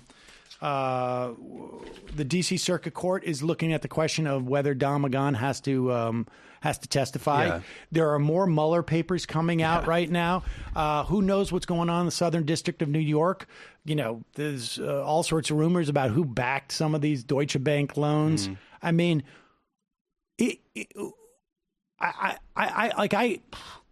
6 weeks out. I can't even say, like, I don't have any sense of it now. Like, I feel like we are in sort of uncharted territories, at least in my adult life. Yeah, and I think, like, the last election that felt this completely up for grabs, especially, you know, I mean, there were, I guess, 2004, who knew who was going to win, who knew if anyone was going to beat Bush, but, like, nothing, you know, I think since then, even if things have not gone the way we predicted, you could just sort of generally say, oh, that's sort of the way it's going to go. But there's too many variables this time. Right. There's just way too many variables. Right. It's crazy. You guys need to be a little more optimistic. All right. Bernie's going to win. He's going to do health care with all of our help. But everything's going to be fine. Even if Bernie wins, it's like, does that mean that Trump is going to leave? Yeah, like, right. You know, like, what like, happens next? Like what happened? Like, let's say Bernie won, or whomever won, and that wasn't Trump. I've been bested. I humbly give you the office. Like, you know, people used to say, like, George Bush is not going to leave office, and you know, I was like, no, I don't think so. But it seems perfectly within the realm of to me possibility that for Bill Trump. Barr is going to be bringing lawsuits, and then. You know, George Bush went painted. You know, Donald Trump is going to be trying to keep himself out of jail, or not. And his behavior, I don't know, it's going to be any different than it would otherwise. He's not going to go away. No, he doesn't leave the scene. The Republican Party, like, you know, like this is the thing about Joe Biden's thing that's so insane that nobody's really asked him about. Like, where do you think Donald Trump's going to go? Do you think that they would? Well, Donald Trump's going to buy a house in Martha's Vineyard and get a Netflix deal. Right, get a Netflix deal and disappear except for his yearly end of the year list. Everybody, here's the 2 books you should read. The Bible and The Art of the Deal. And that's it. Same as last year. Same as last year. If he retweets to Twitter and reality TV, he will become delightful again. But do you think that he's going to or do you think he's going to start a network? Do you think he's going to do something like that? Or do you think that, like, here's a guy who there's still going to be 35% of the Republican Party that's going to want to put him on Mount Rushmore? Yeah. You know, or think that he's been martyred like Jesus. Mm-hmm. Don't let them. Well, we just have to keep those people out of power and marginalized. Well, I totally agree. But I mean, who knows what that's going to drive the Republican Party to do? And who knows? I mean, because they're not crazy now. Well, that's what I'm saying, is that that crazy force is still going to exist. And I think it's going to be incredibly unpredictable. I mean, it's the tweets, though, they'll be priceless. They'll be great tweets if Twitter even exists at that time. Who knows? Who knows? It could be a new thing. Yeah. It could be Tweeter or something. I have no idea. I hear the kids are using TikTok. I only know how to look at TikToks when they're on Twitter. I've done a me TikTok. Too. Yeah, I've done a TikTok. Do you think the president has ever Have I seen not a shown TikTok? you the TikTok? No, wow, It's you not for are public consumption. ahead of all of the millennials on this one. It's music and choreographed and everything. You saw it, right? Yeah. Yeah. Can't get it out of my head. Wow. Did your daughter show you how to do that? I did it with my daughter. Yeah, she's got an advantage because I'm an old millennial, so TikToks are beyond me. I'm an old millennial, but like if you know, my kid is too young to be up on it yet. That's so. right. The Gen X's are that's cool dad. Cool dad stuff is what's where it's at right now. We're going to do a freebie Friday today. I couldn't be bothered. Let's just to make the nausea complete. Let's play Ari Fleischer here. And then do we have audio of, or do we have that thing? Did you pull that from my tweet? The quote? Yeah. We do. We don't have it as audio, right? We just have it written? Yeah. Yeah, we do have it as... We have it as written. Oh, as written. Okay. Here is Ari Fleischer with, God help us, Karl Rove on with, is this Chaffetz? Yeah. Chaffetz is the one who couldn't look his teenage daughter in the eye, right? About supporting Donald Trump, right? Grabbed by the pussy. Right. Here's Ari Fleischer. For folks who don't know, Ari Fleischer was George Bush's first press secretary during the invasion and occupation of the war of Iraq. And here he is now. I just remember when Osama bin Laden was killed, And all Americans came together and cheered that event where the military was able to carry that action out. And I hope the same thing happens here with the death of Soleimani. He is the world's leading terrorist. He's been active with Hezbollah, with Hamas, in Yemen. And as Carl pointed out, he has blood on his hands from the killing of more than 600 Americans in Iraq. The other really important thing, though, Jason, to keep your eye on in terms of what comes next are the streets of Iran. You know, the Iranian people have been leading a revolution, a rebellion against their government, knowing what a dictatorship it is.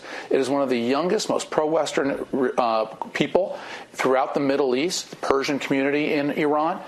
And I am very curious to see if they're going to celebrate this as well.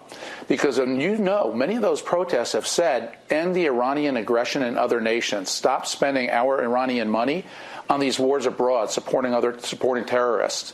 So I think it is entirely possible that this is going to be a catalyst inside Iran where the people celebrate this killing of Soleimani and puts pressure on the Iranian government to stop its terrorism, to stop supporting all the various terrorist movements it has around the world. All right, first of all, this is just bullshit. It's just bullshit. It's bullshit. In fact, it disempowers all of those people, according to the experts. But here is what has historically been great for left-wing movements. Here is Ari Fleischer. This is back in 2003, I think mid-March, right after the shock and awe and the initial invasion. Question, Ari, what we've been told about Saddam Hussein's regime, I think a lot of Americans are surprised that we haven't seen scenes of widespread jubilation, at least in some areas under coalition control. Why do you think that is? Fleischer says, well, let me remind, we saw in Afghanistan areas that had been removed from Taliban control. Why not Iraq? Well, let me remind you what you saw in Afghanistan didn't happen on the 5th or 6th day. I mean, there's a certain amount of time here. The mission has only just begun. Saddam Hussein still has rather lethal pockets of resistance that have been left behind in different places. And the presence of those forces has still created some fear in the Iraqi people, which is justifiable given the way that Saddam Hussein's military forces and security forces have treated people who spoke out or showed their desire to be free from Saddam's oppression. So we already have seen, indeed in some areas, and I've seen in many of your newspapers and magazine pictures of jubilant Iraqis. Of course, there was a picture of an Iraqi attacking a picture of Saddam Hussein with a shoe that was widely disseminated around the world. People saw that. So I think you have seen it. I suspect as the security situation becomes more stable in all these areas, you'll see more of it. This guy, just regardless of what the situation is, like Soleimani was not a domestic oppressor of Iranians. Yeah. He was like their Eisenhower before he was president. Yes, exactly. Yeah. Yes. And they think that they're going to be jubilant in the streets of Iran? Yes. Like, it doesn't even make any sense in his own logic. No. And again, like, I guess I brought up reality-based community earlier, and when you saying not everyone might remember Ari Fleischer makes me realize, my God. But yes, that was a quote from the Bush administration in which they were like, well, you go ahead, like, with an anonymous Bush official in New York Times Magazine, was like, go ahead and like use your facts and logic on us. Like, we make our own reality. Yep. But Ari Fleischer, exactly like I was saying before, I think he is cynical enough to basically know what he's saying is bullshit, except in the sense that, like, he probably backs some opposition groups that would welcome Americans destabilizing the government. But, like, I actually just saw a reform, like a Iranian reformist MP, Saleh Shouri, who has called Iran a dictatorship, tweeted a tweet this morning mourning Soleimani. Like, mourning him, calling him a brave and courageous commander. That's the opposition. That's the moderate opposition in Iran.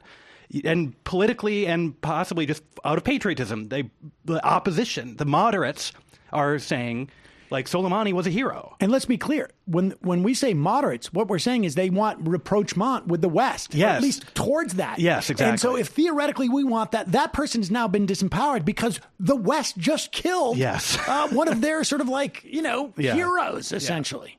Yeah. Here's Mike Pompeo desperately trying to sell this war. Look, this is an act of war that we perpetrated. There's no other way of saying it. Exactly. And so it may not, the war may just continue, sort of submerged as a proxy war, or it may break out as a full-on war. We're not sure yet. We will find out soon enough. But here's Mike Pompeo trying to justify it to the United States to the country, and it seems like they had no idea about this a week ago. You put out a statement a short time ago that says the decision to eliminate General Soleimani was in response to imminent threats to American lives. What was the nature of those imminent threats? John, I can't talk too much about the nature of the threats, but the American people should know that President Trump's decision to remove Qasem Soleimani from the battlefield saved American lives. There's no doubt about that. He was actively plotting in the region to take actions, a big action as he described it, that would have put dozens, if not hundreds, of American lives at risk. We know it was imminent. This was an intelligence-based assessment that drove our decision-making process. The American people also know the history of Qasem Soleimani, hundreds of American lives on his hands, too. He was involved in the Beirut bombings. He'd orchestrated an attack right here in Washington, D.C. It ultimately failed. This is a man who's put American lives at risk for an awfully long time. And last night was the time that we needed to strike to make sure that this imminent attack that he was working actively was disrupted. A specific target overseas? I'm not going to say anything more about the nature of the attack, but know that this was not just in Iraq. It was throughout the region. It was using these proxy forces that he has manipulated for so long to bring so much destruction to the Shias and Sunnis, the Muslims throughout the region. This is a man who inflicted enormous harm not only on American lives, but created terribly destructive activities supporting Lebanese Hezbollah, Hamas, the Palestinian Islamic Jihad, all of the bad actors in the Middle East. Qasem Soleimani was at the center of all of it. Was there any imminent threat to the U.S. homeland? These were threats that were located in the region. Yeah. You know, I love that phrase, actively plotting. Yeah. Right? Like, the plan was not finished yet. Right. They were actively plotting. Yeah, they hadn't figured out the last bit. They weren't planning quite yet. Yeah. They were plotting. Plotting. They hadn't finished the plot. Yeah. To move on to the plan. They were actively plotting. They were saying, the like, first act of the plot. Wouldn't it be good if something bad happened to Americans in the region through our affiliates? I hope we have intelligence that Soleimani did all the planning by himself and didn't write anything down or tell anyone about it. That would be super. That would be awesome. That would be helpful. Well, that's why they had to get him now. Yeah, exactly. Because he was still in the plotting stage. He was about to write a memo explaining the plot. Unbelievable. It's just. I don't see how they think this is going to work. I really don't. Pompeo's so bad at this. He doesn't breathe properly for media appearances. He's always trying to catch his breath. Look at this. Look at just another example of how unprepared they were for this. This is the Defense Department statement. Look at this. Put up this Defense Department statement. Soleimani. Statement by the Department of Defense. At the direction of the president, the U.S. military has taken the defensive action to protect U.S. personnel abroad by killing Qasem Soleimani, the head of the Iranian Revolutionary Guard Corps, Quds Force, a U.S. designated foreign terrorist organization. Will you Google the IRGC for me, please, and put that up on the screen? This is Google, ladies and gentlemen, available to non-Defense Department personnel. Yeah. Okay, there it is. What is it called there? It's the Islamic Revolutionary Guard Corps. Can we see what the Defense Department, who just assassinated this man, thinks it's called? Like, our own Department of Defense. Like, yeah. This is... They weren't right. They didn't know what organization that he led. Like, the number one terrorist that all Americans are worried about in our own Defense Department doesn't know the first word of the organization that he represented, that he led. And seems bad. I don't know. They clearly had, obviously because this decision was made carefully. They must measure. They must have had plenty of time to write the statement. Right. Should I? Hey, boss, I just wrote this down. Anybody want to check it? We don't have time. It's basically a tweet, that statement. Right. No, I don't have time. If spell check didn't change it, so it must be all right. Yeah, exactly. Are you? I mean, it's just.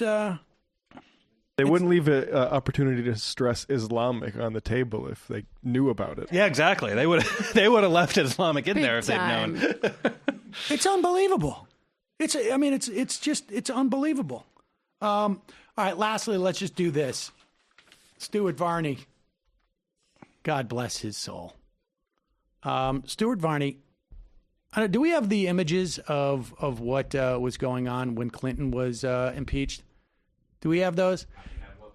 At one point, I mean, you'll see this. I mean, I don't know if we can just Google it, but not only when Clinton, and I'm not convinced that he didn't launch those attacks, frankly. What was it the attacks on the what was supposedly in Libya a place where they were creating some type of like biological warfare or something like that, I believe. Sudan, I think it was. Was it Sudan and it turned out to be like a pharmaceutical place. Right. Yeah. I think that's what happened during the pharmaceutical. And I think this happened in 1998. So I suspect it was that 98? Yeah. I think this is what was launched during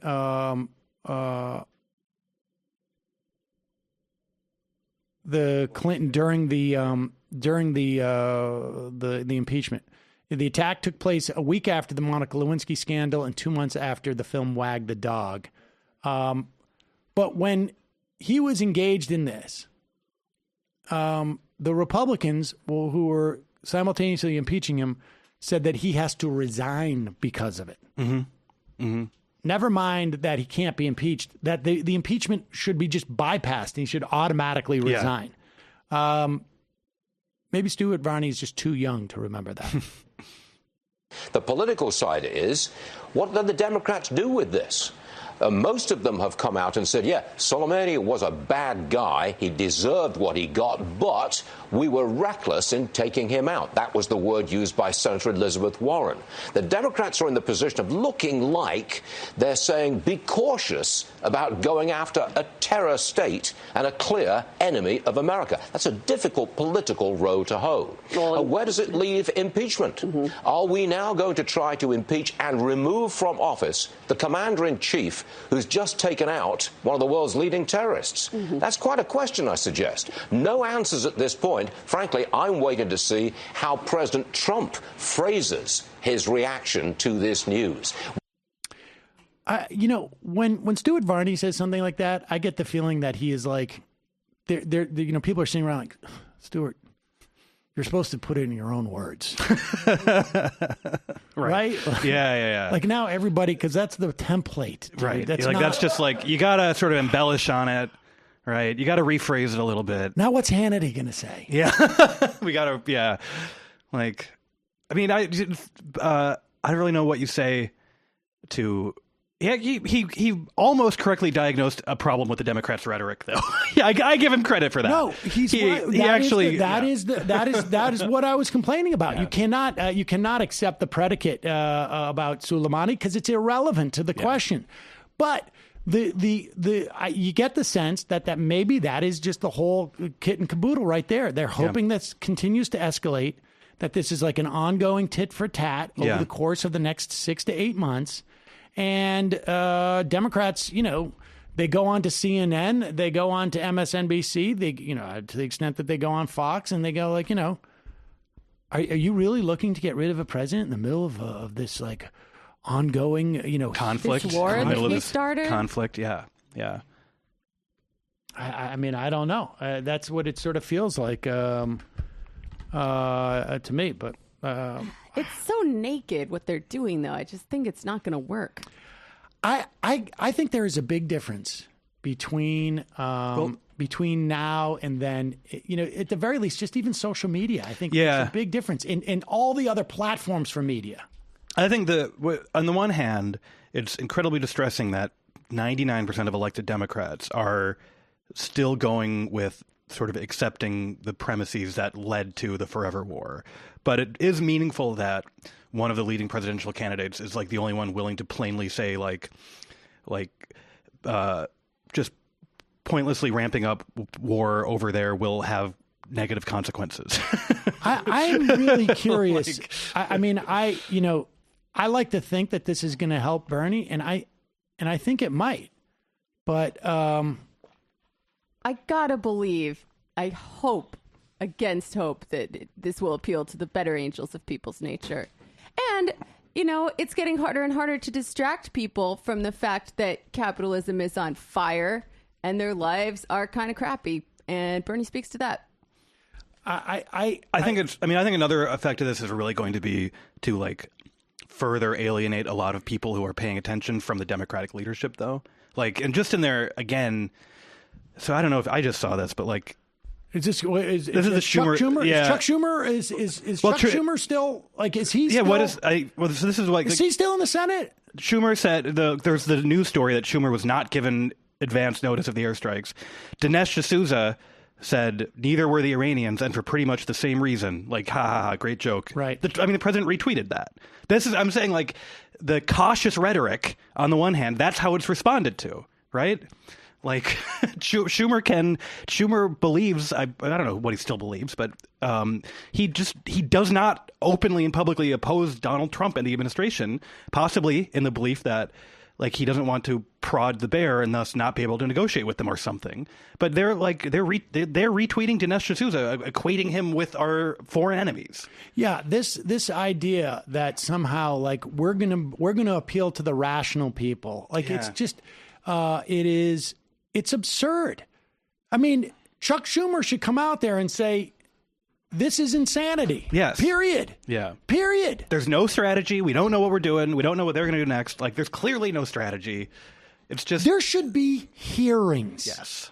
There should be hearings. I know Chuck Schumer's in the Senate and he has no power, right, but he should go meet with the Baileys, see what the Baileys say. He should be calling on Nancy Pelosi to have hearings. He should be calling Nancy Pelosi private, saying, have hearings. If you don't, I'm coming out and saying that you should have hearings. Yeah. Well, some of these people probably wanted to go to war with Iran. Absolutely. They just don't like the way Trump's doing it. Some of them probably are fine with it. Bob Menendez probably has no problem with this. I think it's quite possible that Chuck Schumer doesn't have a problem. Well, that's a huge political problem. That there's no way in hell a majority of the people who vote for Democrats want any of this to be happening, and yet that idea is almost invisible in the Democratic Party leadership. Like, how sustainable is that? That's insane. That's the thing I'm really curious to find out, if this ends up really helping Bernie Sanders. Yeah.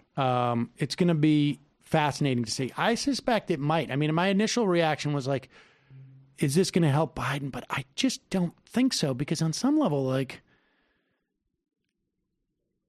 I think the people who think that Biden is like a stable force have already decided that Biden's a stable force. Yeah, they've already decided it. I don't think people are, if anything, I think this makes it a little bit more shaky for Biden. Well, think about how her vote on the Iraq war hurt Hillary last time around. And Trump, too, liked to brag about, I mean, he's a crazy person and there's no evidence that he's right about anything. But he said, I was against Iraq. It was a terrible idea. And he terrible. He went up. I mean, that was a remarkable thing.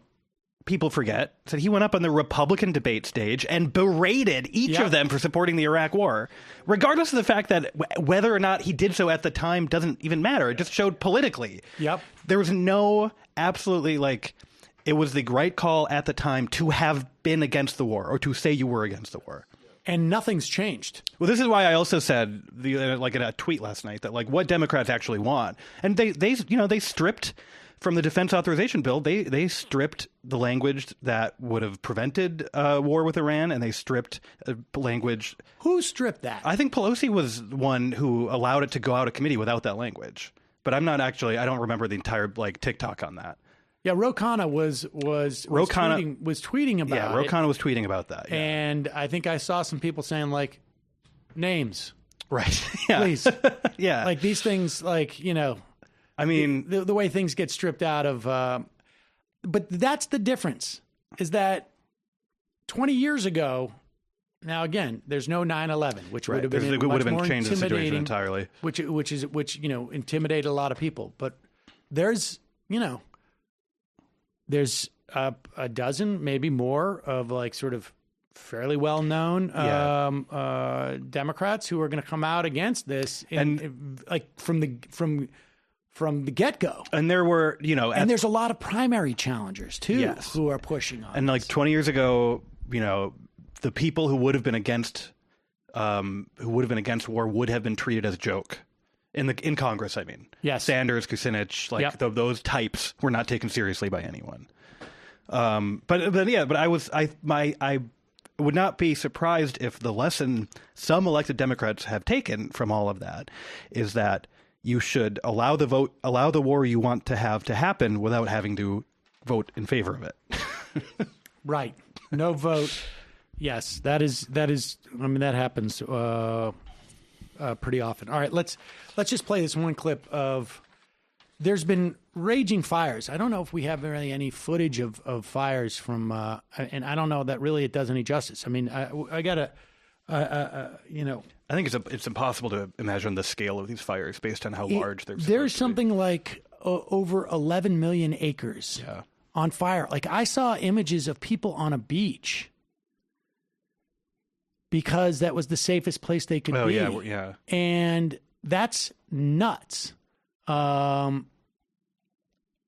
mean, because, this is a country for the most part, which is more or less, I mean, obviously there's people who live in the interior of the country, but it would be basically like we just have coastal, I mean, you can drive basically into the center of Australia and get to basically a truck stop. Right. And that's one of the biggest. But yeah, the majority of people live around the. Yeah, the vast majority of people. And of course, the indigenous folks in Australia are paying the biggest price, of course, which is, sort of, I think what we're going to see with largely with climate change. But the average temperature last year across the entire country was something like 107 degrees. Jeez.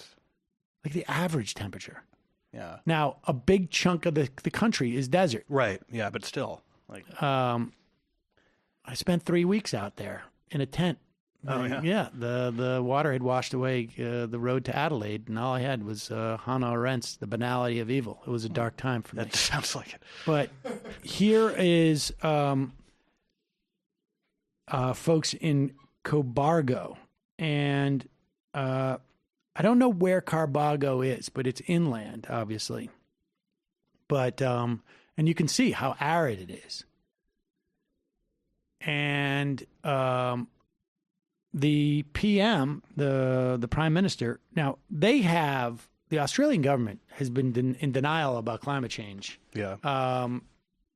Rivaled only by ours, I think, on some level, at least now. And they get met by the Prime Minister comes in, and basically the folks there just they won't even shake the guy's hand. And we should just note, they call him, he's a member of the Liberal Party. That's the right-wing party in Australia's parliament. And, okay, so this Cobargo's not even that far inland as far as it goes. It's on the, and I get confused here, but it's between Sydney and Melbourne. So it's on the east coast. And, this is like the more populated, relatively speaking. This is only like, I don't know how many hours from Canberra, but probably not more than like 4, if that much, maybe a little bit less. And it shows up here. They're relatively close to the beach. I mean, they're relatively close to the coast. And here's this. How are you? I'm only shaking your hand if you give more funding to our RFS. So many people here have lost their homes. We need some vets. We need more help.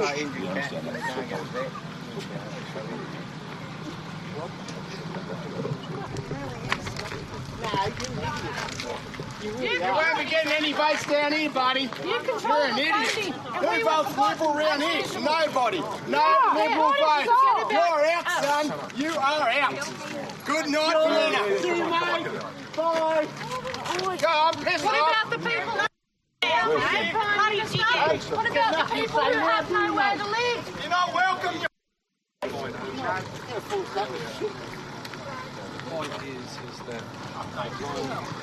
Go on, get to Kirribilli. We might burn that down. Thing, you moron! I don't see Kirribilli burning after the fireworks. Boomer! This is not fair. We are totally forgotten about down here. Every single time this area has a flood or a fire, we get nothing. If we were Sydney, if we were North Coast, we would be flooded with donations, with emergency relief. Full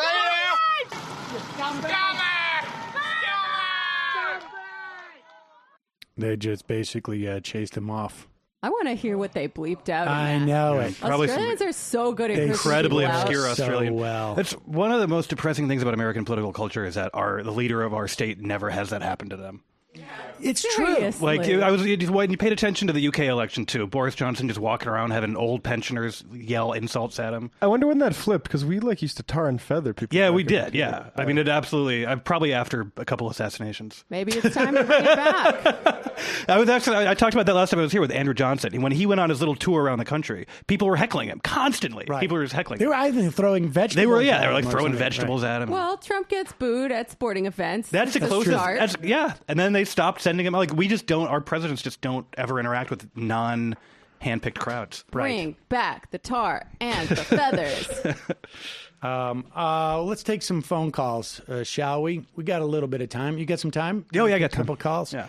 Calling from a 509 area code. Who's this? Where are you calling from? 509? Hey, Sam. Yeah.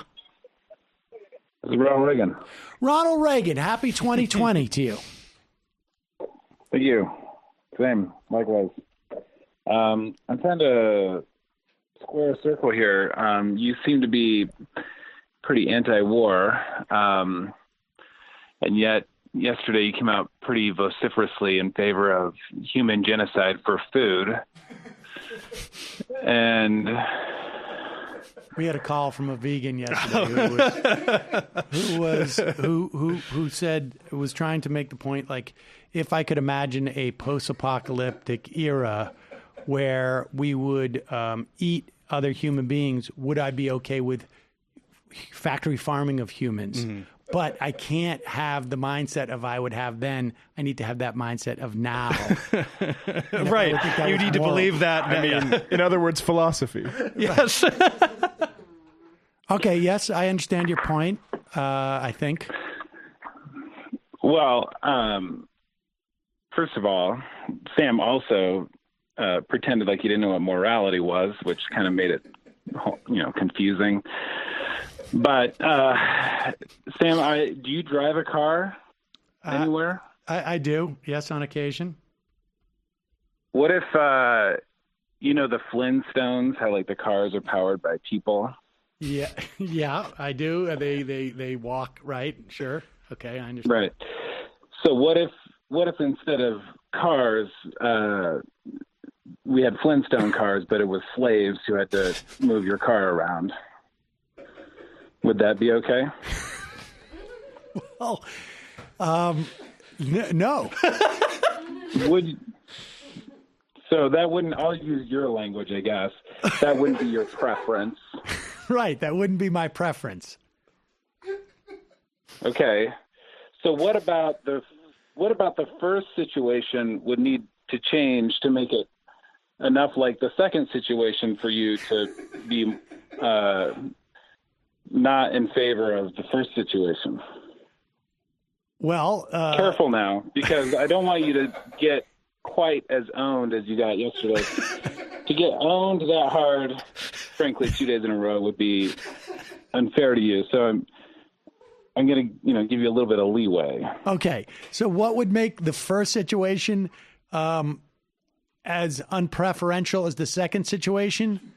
That would be if a slave drove my car today. I would not want a slave. I would not want slaves.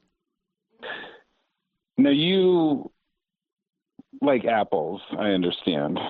But what if instead of pulling apples off of an apple tree, it was human heads? You had to sever a head off of a human, and for every apple, it was actually a head that was coming off a tree of people. The people are like tied to the branches. Right. Kind of confusing, but would you still be enthusiastically in support of apples and apple farming? Probably not. No. So I thought. All right. Well, okay. Damn. I guess we're going to have to clip this. And I got owned 2 days in a row. So thanks, Ronald Reagan. 2020 is already starting off to be a little bit rough. He just hung up. Flintstones already had slaves. Let's go to a 210 That one was area code. easier to follow, actually. Yeah, it was actually. It made more sense. Calling from 210 area code. Who's this? Where are you calling from? Good afternoon, Sam, and Happy New Year to you and the crew. John from San Antonio. It's everybody's coming back for the New Year. It's good to hear everybody's coming back in 2020. Yeah, I'm very happy that you're considering covering Democratic caucuses and primaries live. I think we're going to. I appreciate you having. A little bit. Good. I appreciate you having me on the election coverage in 2016 and 18. I'd love to do again. Well, I think we will. So, great.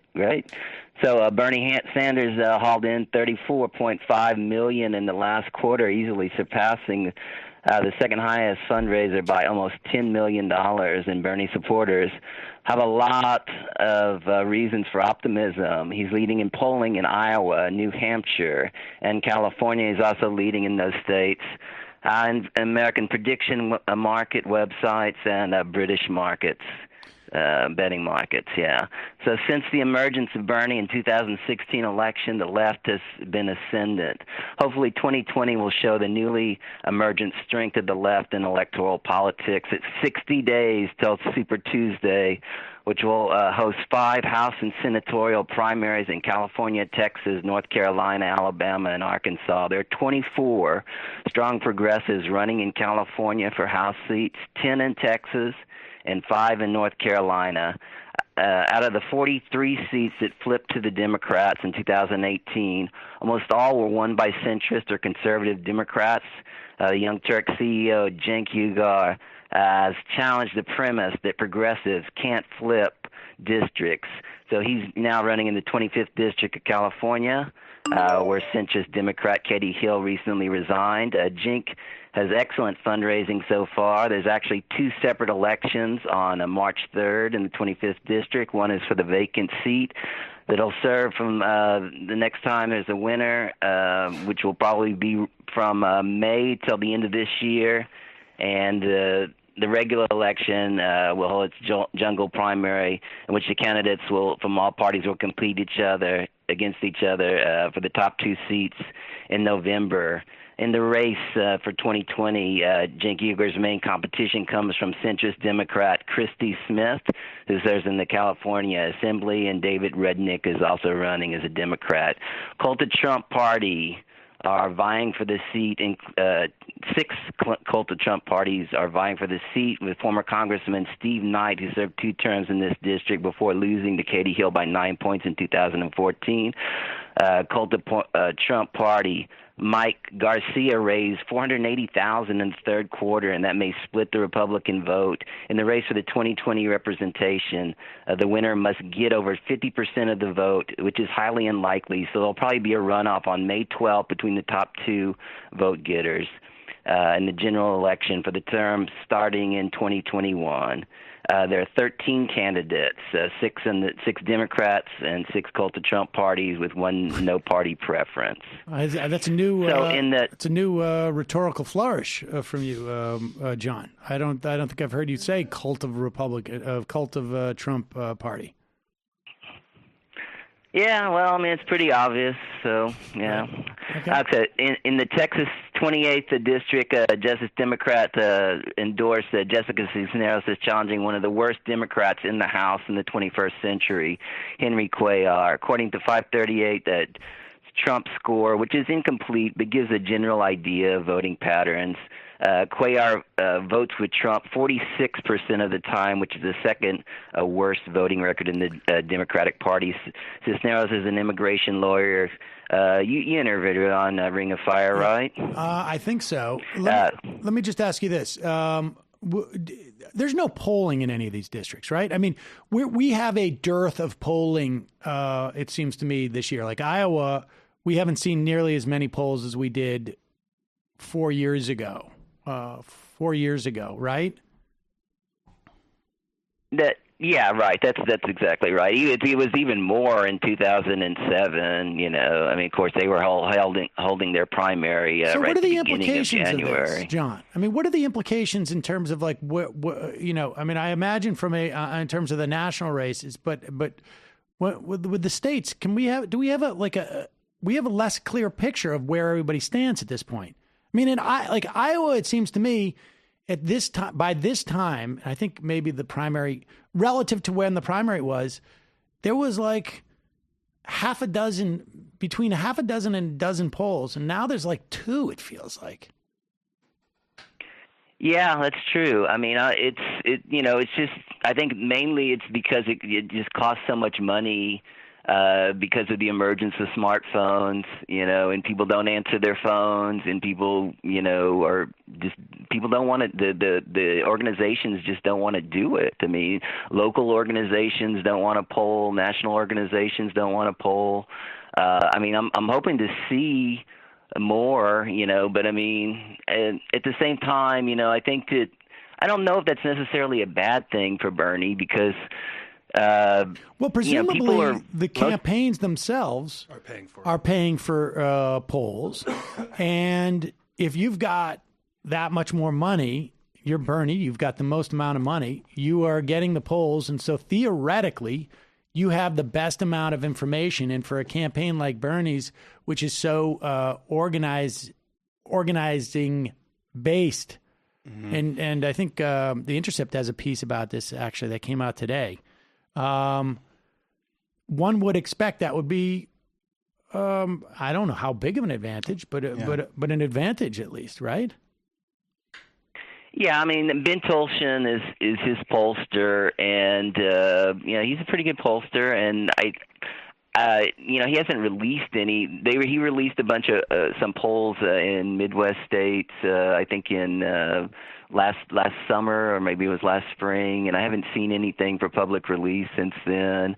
Yeah, I mean, it's just, you know, he's so issue oriented that I think that you know, it's not necessarily a bad thing for him. But I mean, obviously, you know, if he's polling well, it's going to help him. But so I'm just curious. I know you're saying that it's hard to know about, you know, what's going to happen in 2020. But I mean, like in October, you know, obviously it was kind of a bad month for Bernie with the heart attack, and you know, Warren was dropping in the polls. All the big money advocates were attacking the electability of progressives, and you know, Bernie came back in November, and he hasn't really looked back. So you know, right now he's, you know, 3-1 in British betting markets to win the nomination. So, you know, how do you see the state of progressives, you know, in the presidential and House elections? You know, I don't know. I think the upshot, all I can tell you is this. My sense is that incumbents are more attuned to their primary challenges, that there are a lot more primary challenges than we've seen in the past, that I suspect it's also impacting their behavior on some level. You know, and I've interviewed, I think, you know, I've interviewed now about 15 or so primary challengers, Democratic primary challengers, because I've really become much more of a believer. I've always believed that there should be primaries, but I almost am now at the point where I think they're absolutely necessary, even amongst the best, even my favorite candidates. For the most part, a primary challenge is a good thing from the left, anyways.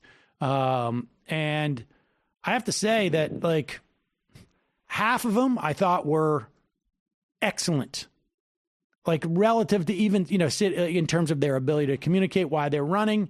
It's impossible for me to know whether they are, what kind of ground game they have. But there's a model that AOC created. And, primaries, I think, favor a progressive candidate who is actually, like a quality candidate. Mm-hmm. So we'll see. I don't think you're going to win the majority of them, but I think it's going to impact. I think it functions as a disciplining device. I mean, ask Lindsey Graham, frankly. But appreciate the call, John. Looking forward to more in 2020. All right. Thanks a lot, Sam. Take care. We get time for a couple more calls. Calling from an 801 area code. Who's this? Where are you calling from?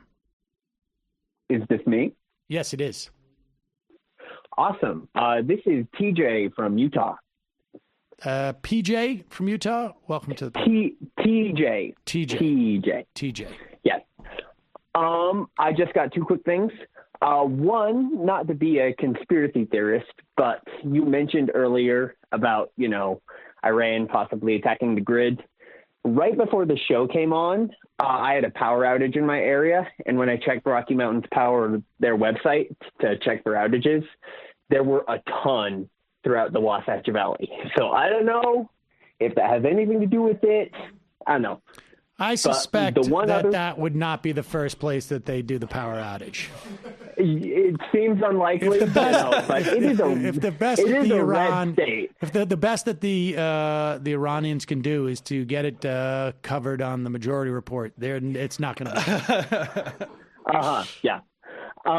One other thing. So the Utah primary is open to literally anyone. You can be registered to any party. And I believe if you go into your local county government building before the 10th, you can sign up to get a mail-in primary. So do that if you live in Utah. Okay. Yeah. Do that if you live in Utah. Appreciate the call, DJ. Thanks. No problem. Have a good day. Everybody should be making sure they're registered to vote in the primaries. Yes, absolutely. Do it now. Yeah. Because I don't know where the date is. I don't know where you live, per se. The rules are different in every state, too. And right. Well, let me get your take on just New York over the past week has basically come to a deal about getting rid of cash bail for misdemeanors. I don't know if you followed this. Yeah, a little bit. Yeah. Misdemeanors and nonviolent offenses. Basically coming out of a story of a guy who stole a backpack. Yeah. Had $3,000 or $6,000 bail. Mm-hmm. Couldn't get out of jail for 3 years. Mm-hmm. And when he finally got out, he committed suicide. Yeah. And there's also, by the end of the year, evictions were down by like 35,000 people in New York State.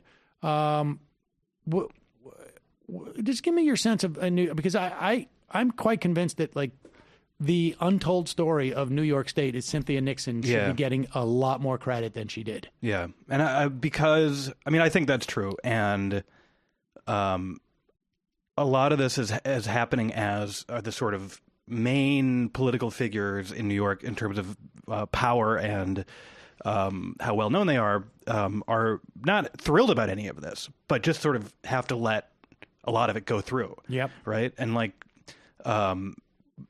I think like it was huge and dramatic, not just that the Democrats finally took control of the entire state legislature, but the ones who did actually had an appetite for doing stuff, which I think is not, it's easy to imagine another scenario where typical New York machine Democrats had taken control of the Senate and done nothing. And just remind people, the there was this caucus, called the IDC, Independent Democratic Caucus, who were basically Republicans, and Cynthia Nixon, I think, raised awareness about it. So I think that's the biggest thing she did was that I had been yelling about the IDC. No one, and New York has incredibly restrictive rules about how long before an election you have to register. It's all these rules designed to make it difficult, especially for people who are not insurgent campaigns. Yeah, exactly. So if you want to bring in a bunch of new votes for your primary campaign, the law just doesn't let you do it. And people who had been shouting about the IDC, which had been in a power sharing agreement with Republicans, basically out of this sort of long running handshake deal that the Assembly belonged to Democrats and the state Senate belonged to Republicans, as New York voters kept being like, we would like Democrats to be in charge. Right. And this is midwife by Andrew Cuomo, who did not want to be put in a position where having to sign legislation that he felt was too far to the left. Exactly. His entire, and he did this out of, it's a political conviction that he shares with a lot of other Democrats as reality has shifted to disprove it. Like, reality has shifted to disprove it, but Cuomo has a political theory that he cannot drop, and it's just very related to Chuck Schumer and the Baileys, which is that, like, for a Democrat like him to win, he needs basically Long Island moderates, and he can't let the Democrats get too liberal. And, on the other hand, like, New York voters have been trying to be like, we want to be more like California. We just want liberals in charge. But Cuomo still believes that, nope, they're going to go too far. And, basically, by raising awareness of the IDC and making voters actually know what it was, that allowed these anti-IDC campaigns to get a lot of traction and basically boot almost the entire IDC out of the state Senate. And that was huge. Like, not just Democratic majority, but the fact that the Democratic majority was not made up in large part of these assholes. And so now we're starting to see that the legislation that is actually going through stuff that Cuomo would have been like, I wish we could have had better rent regulation, but just couldn't get it through the Senate. Well, why do you think we don't have legalized pot? I don't know. That's the one where I ask myself this all the time, and it's like, I think all the time, huh? Yeah. I mean, just out of just for political reasons, I ask all the time. Of course, you're a political writer. Yeah, because. It really seems to sum up all of the political fears of a particular generation of Democrats. I think it's just like what we were talking about before. Law and order, tough on crime, moral panic about drugs. They absolutely believe that, the cities were out of control. Like, they're literally stuck in a political framework that is completely out of date, and believe that if they legalize marijuana, like, a high person is going to shoot someone, and politicians who let this person get marijuana will be blamed. Reefer madness. Yeah, it is. Michael Savage. All the backwater ass places that have recreational marijuana before us makes me so angry. Yeah, Illinois just made it legal. Yeah. Like, what the hell? Michael Savage wrote, tweeted out something the other day. Like, a buddy of mine from New York says, New York City is a pit now. Like, people everything smells like pot, and they're blowing, and it's almost like that's taken to heart. Like, I can, like, when I quit law school, I was contemplating quit law school. I was like, I'm going to quit smoking too. Like, I'm going to balance off this sort of like, irresponsible thing with something responsible. With something responsible, yeah. And, I mean, of course, I did not. I ended up smoking quite more heavily for an extended period of time. But I'm shocked to hear that after you. It was the same sort of theory. It's like we can't, this pot thing. Like, we can do rent.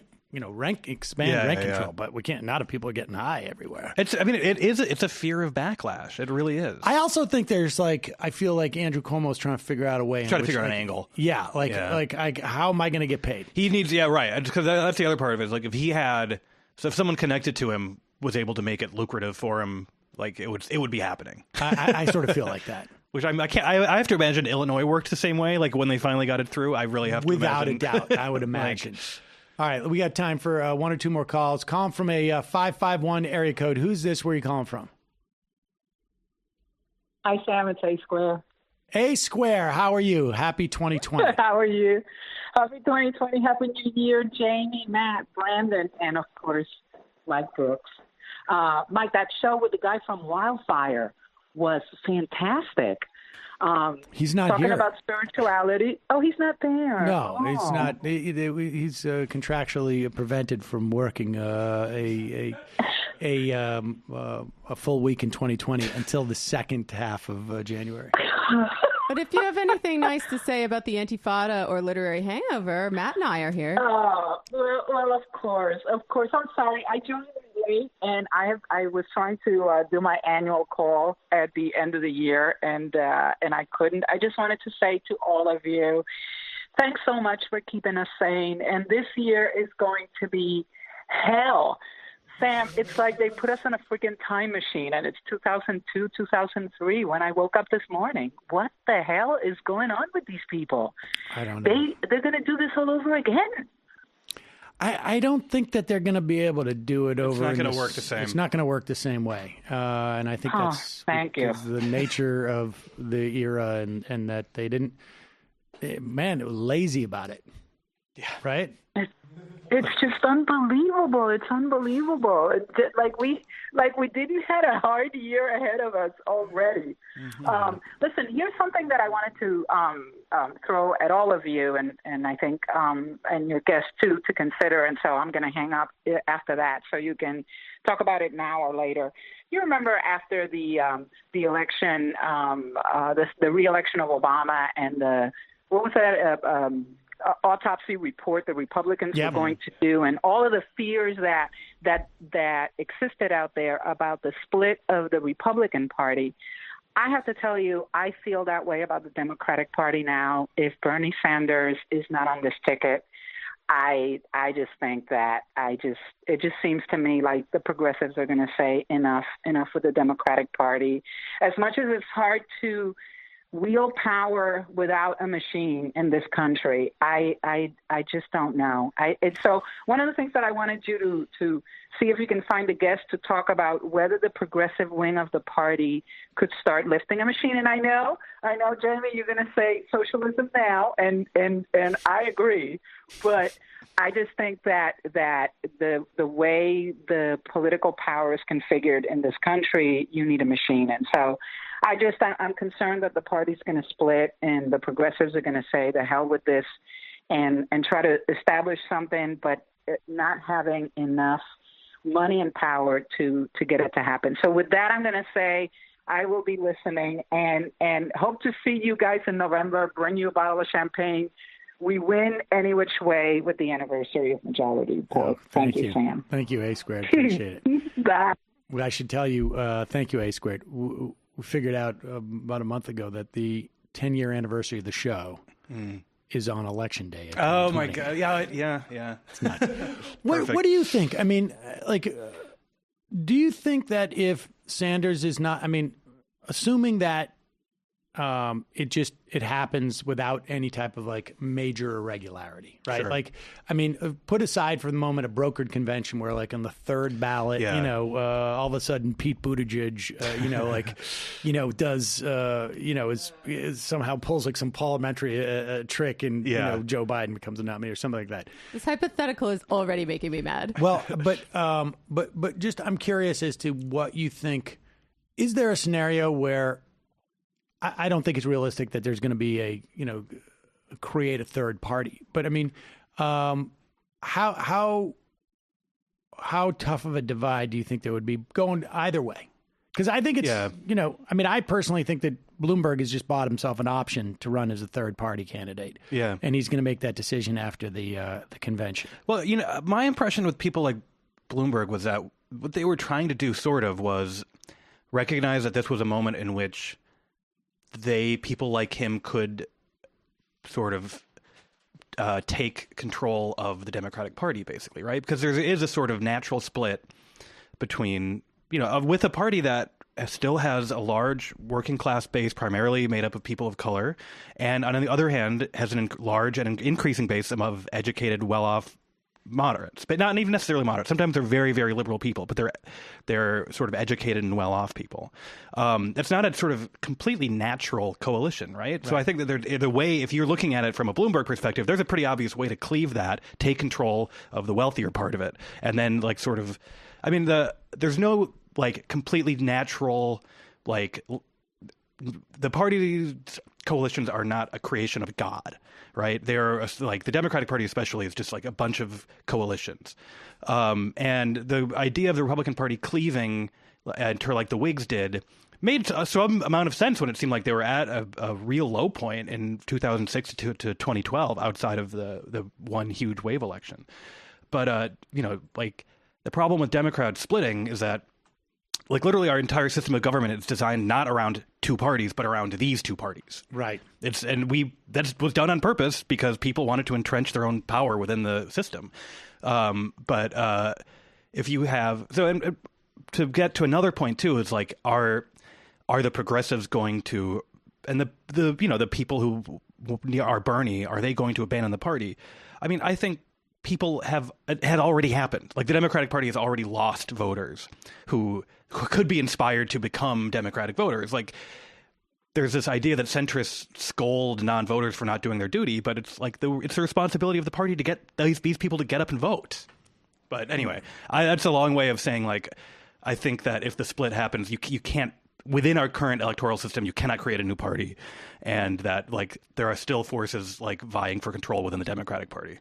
I mean, that's the biggest thing that scares me about Joe Biden is just that there's just going to be too many voters who are just going to be sidelined. Yeah. And Castro the other day in one of his exit interviews was talking about the African American vote. Yeah. And dropped by, I don't know, 8 percentage points. And, that's Milwaukee, Detroit and Philadelphia. And there's the election. Yeah. I mean, I keep saying this, and, if I had a couple $100,000, maybe I would do this polling myself. But I'm quite convinced that the African American cohort that is supporting Biden are incredibly reliable voters. Yes. Whereas the African-American cohort that is supporting Bernie, and I would just say, broadly, brown people as well, who are supporting Bernie are probably less reliable voters. Oh, they're younger. Yes. Yeah, they're younger. But I would also say, like, that's not, I just think that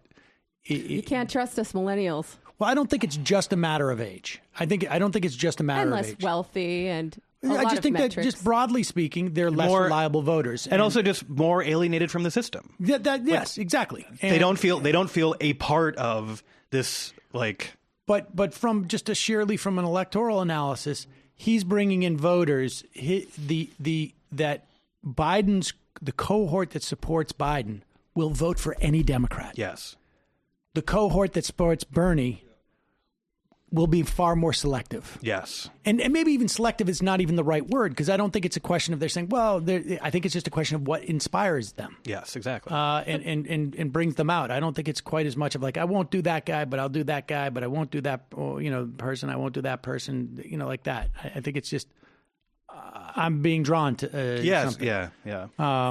So on the party question that we've been talking about, I think we'd all agree that we're currently being presented with probably the best shot at realigning the Democratic Party into something more working class and progressive since the neoliberal turn happened. And if this fails, where are people going to go? I mean, they could try to start a Labor Party, but there are massive obstacles to that. I think the most committed progressive electoralists will not give up. They'll double down and they'll keep going. And I think some people are going to become somewhat black-pilled on electoralism and on the system as a route to change. And people, I mean, here's where I come in, right? Because I'm participating in these struggles alongside everybody else. I want to be wrong. I want Bernie to win so bad. I'm doing everything I can. But, if that fails and people are looking for answers, I want to be able to present them with some alternative choices, some other options, such as direct action, massive amounts of labor organizing. And all of this stuff is stuff we should be doing anyway, even if Bernie wins. Right. I mean, they're not mutually exclusive. I think one of the big fears that I had about Obama was that there was going to be a whole generation of people who were very excited about Obama who got completely turned off. Mm-hmm. And I don't think that happened in the way that It happened in an interesting way because they got angry and were like, let's not let that happen again. Right. Right. And I mean, look, I think that Bernie has. I am as optimistic about Bernie's chances now as I've been at any time. I think honestly, me too. Yeah. But like the idea that if Bernie doesn't win, it's sort of like the old Batman show. It's like, okay, you tried to kill Batman, and you guys left the room when you had this, the crazy contraption. Just next time, just do the crazy contraption. Stay in the room. Like, just because, like, if Bernie, you don't have to come up with a whole new crazy contraption. Just next time, just like, do marginal improvement on what you were doing. And I think, the thing that encourages me is that there is 4 years down the road, 8 years down the road, I see, potential candidates in the Democratic Party. And that's because we've talked about this generational aspect of the Democratic thing before, where for years they shut out every leftist and even real progressive. That's why the Gen X Democrats suck. That's why they suck. Yes, but they're actually like when we they will be in charge for a while now, but there will be younger ones who are better. I do not think the Gen X Democrats will be in charge. Who? I mean, that's a good point, because the Crowley, the boomers didn't even let them take any power. That's right. Crowley was the only guy. They wouldn't even let anyone else They wouldn't let anybody else, and that's the thing is, I think we're going to skip the Gen X, and you know what? I mean, I call me a generation traitor, but I'm down with it. Except when you run for president on the Libertarian ticket, right? Except for when I run for president, or, who knows what else I might run for. Who knows? All right, final call of the day. Calling from a 614 area code. Who's this? Where are you calling from? Oh, hey, this is Rince from Melbourne. Rince from Melbourne. Welcome to the program. Melbourne, Australia, I presume. That's it, Melbourne, Australia. Just before I get talking about the fires, I wanted to call out and then apologise to Jamie. About 9 months ago, Australia came up and her immediate reaction was, Australia is racist. And I thought, oh, geez, that's a bit rough. And then the very next day, our parliament passed a white supremacist motion saying it's okay to be white. And I thought, I really need to apologise to Jamie for that. Thank you. I accept your apology. Fantastic. Look, I just want to talk about the fires very quickly, just to give the American listeners a bit of an idea about how big they are. It's as if Vermont, New Hampshire, and Massachusetts combined were all on fire. Wow. All at once. And how concentrated? I mean, because, if that was to happen and I lived in, I don't know, California, doesn't mean anything to me. I'm glad I shouldn't mean anything to me, but it's not materially impacting me, particularly if I live in California, because the winds are blowing the other way. But this is not that concentrated, right? I mean, it's actually spread out more in a linear fashion. So we have a fire front. It's fairly big. If you were to draw the line of the fire front, it would stretch from New York to Afghanistan. It materially affects basically everyone. I'm in Melbourne, so I'm about 400 kilometres away from the nearest kind of large fire. But Melbourne is covered in smoke. Wow. So 400 kilometres is about 250 miles. But we're covered in smoke. Like I can't even see the central business district, and I'm only a few kilometres away. Oh, wow. It's pretty serious. The air quality here is among the worst in the world at the moment. Actually, our capital, Canberra, has the worst air quality in the world at the moment. So, worse than Mumbai, worse than Delhi. It's pretty serious. We've got. And we should say that, just to give people a sense, from Sydney through to Canberra to Melbourne would basically be like from Boston to New York to Washington, D.C., more or less. More or less. That corridor. That's right. That's where the majority of people live in the country, and that's where the halls of power are. Just to follow on your line of blaming the electorate, elections have consequences. This is, obviously climate change is to blame for the intensity of these fires, but, in the last decade or two, several Liberal, which is the right-wing government here, state and federal governments have cut funding to the Rural Fire Service. So they've cut equipment, they've cut money, they've cut the ability for people to go and do controlled burns to reduce the fuel load. I mean, this isn't even the worst of it. This is the result of emissions from 20 years ago. We've got serious problems, and we've had over 500 million animals killed. We've had entire ecosystems completely wiped out and never going to recover.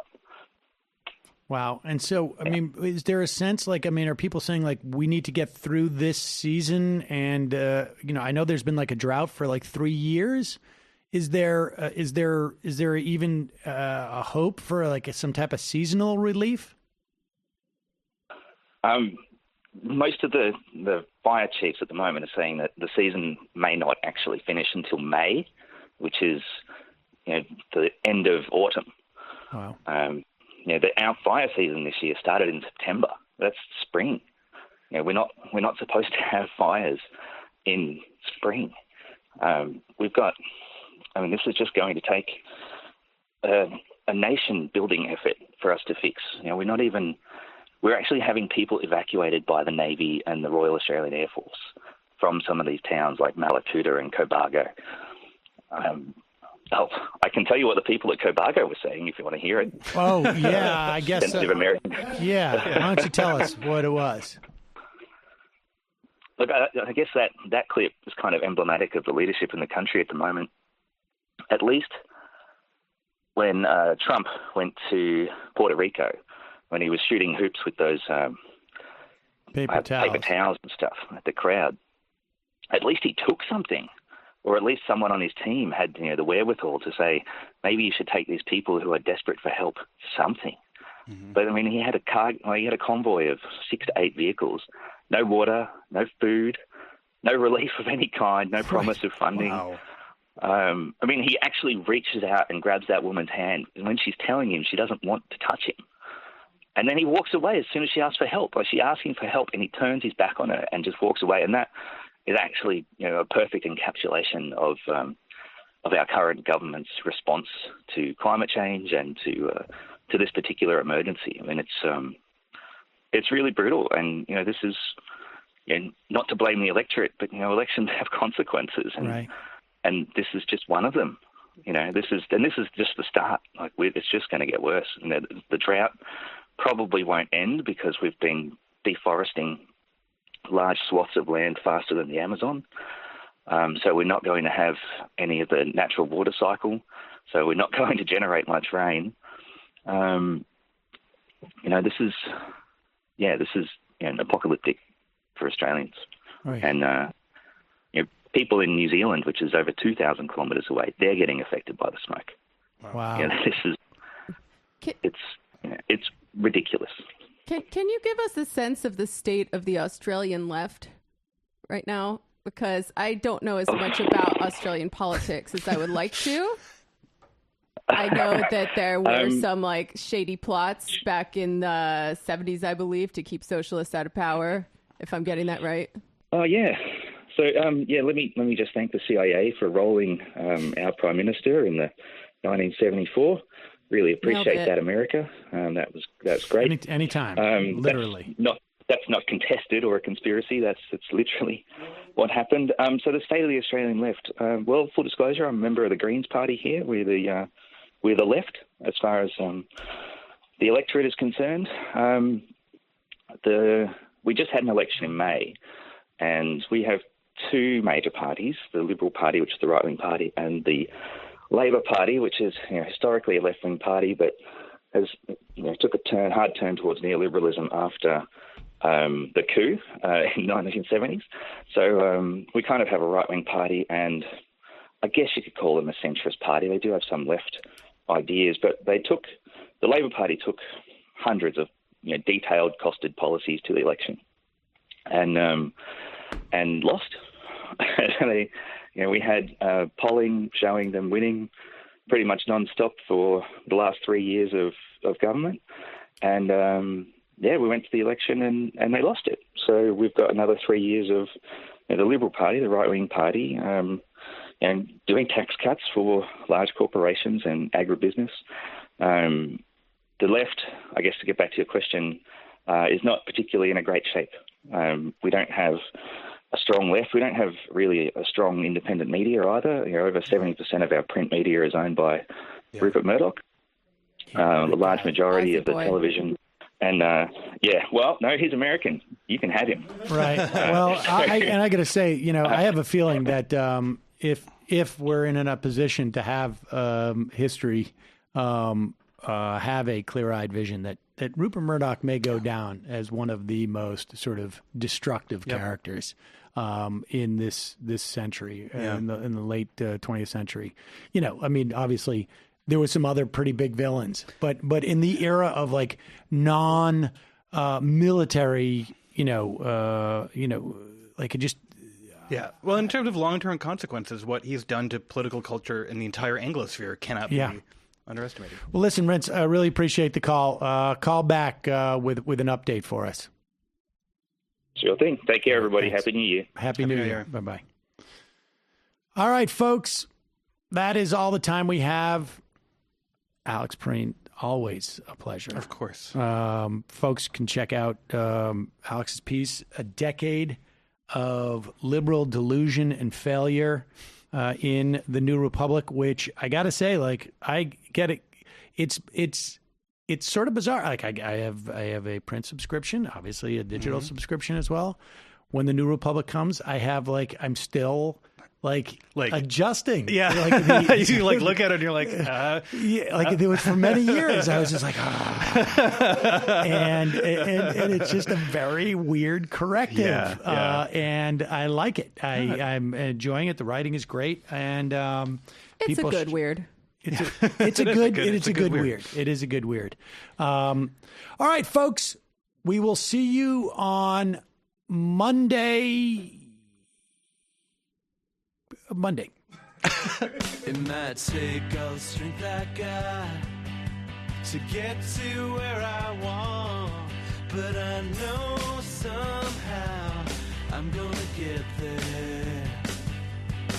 I wasn't looking when I just got caught between the truth and the light bulb, but finding out won't make me feel any better. Yeah, I know the clock is ticking, but the meds are gonna kick in, and my pilot light shining bright. I guess somewhere the choice was made for the option where you don't get paid, for the road that bends before it finally breaks you. I guess somehow I lost my drive between the 101 and the 5. Do you know how far the detour takes you? Yeah, I know the clock is ticking, but the meds are gonna kick in, and my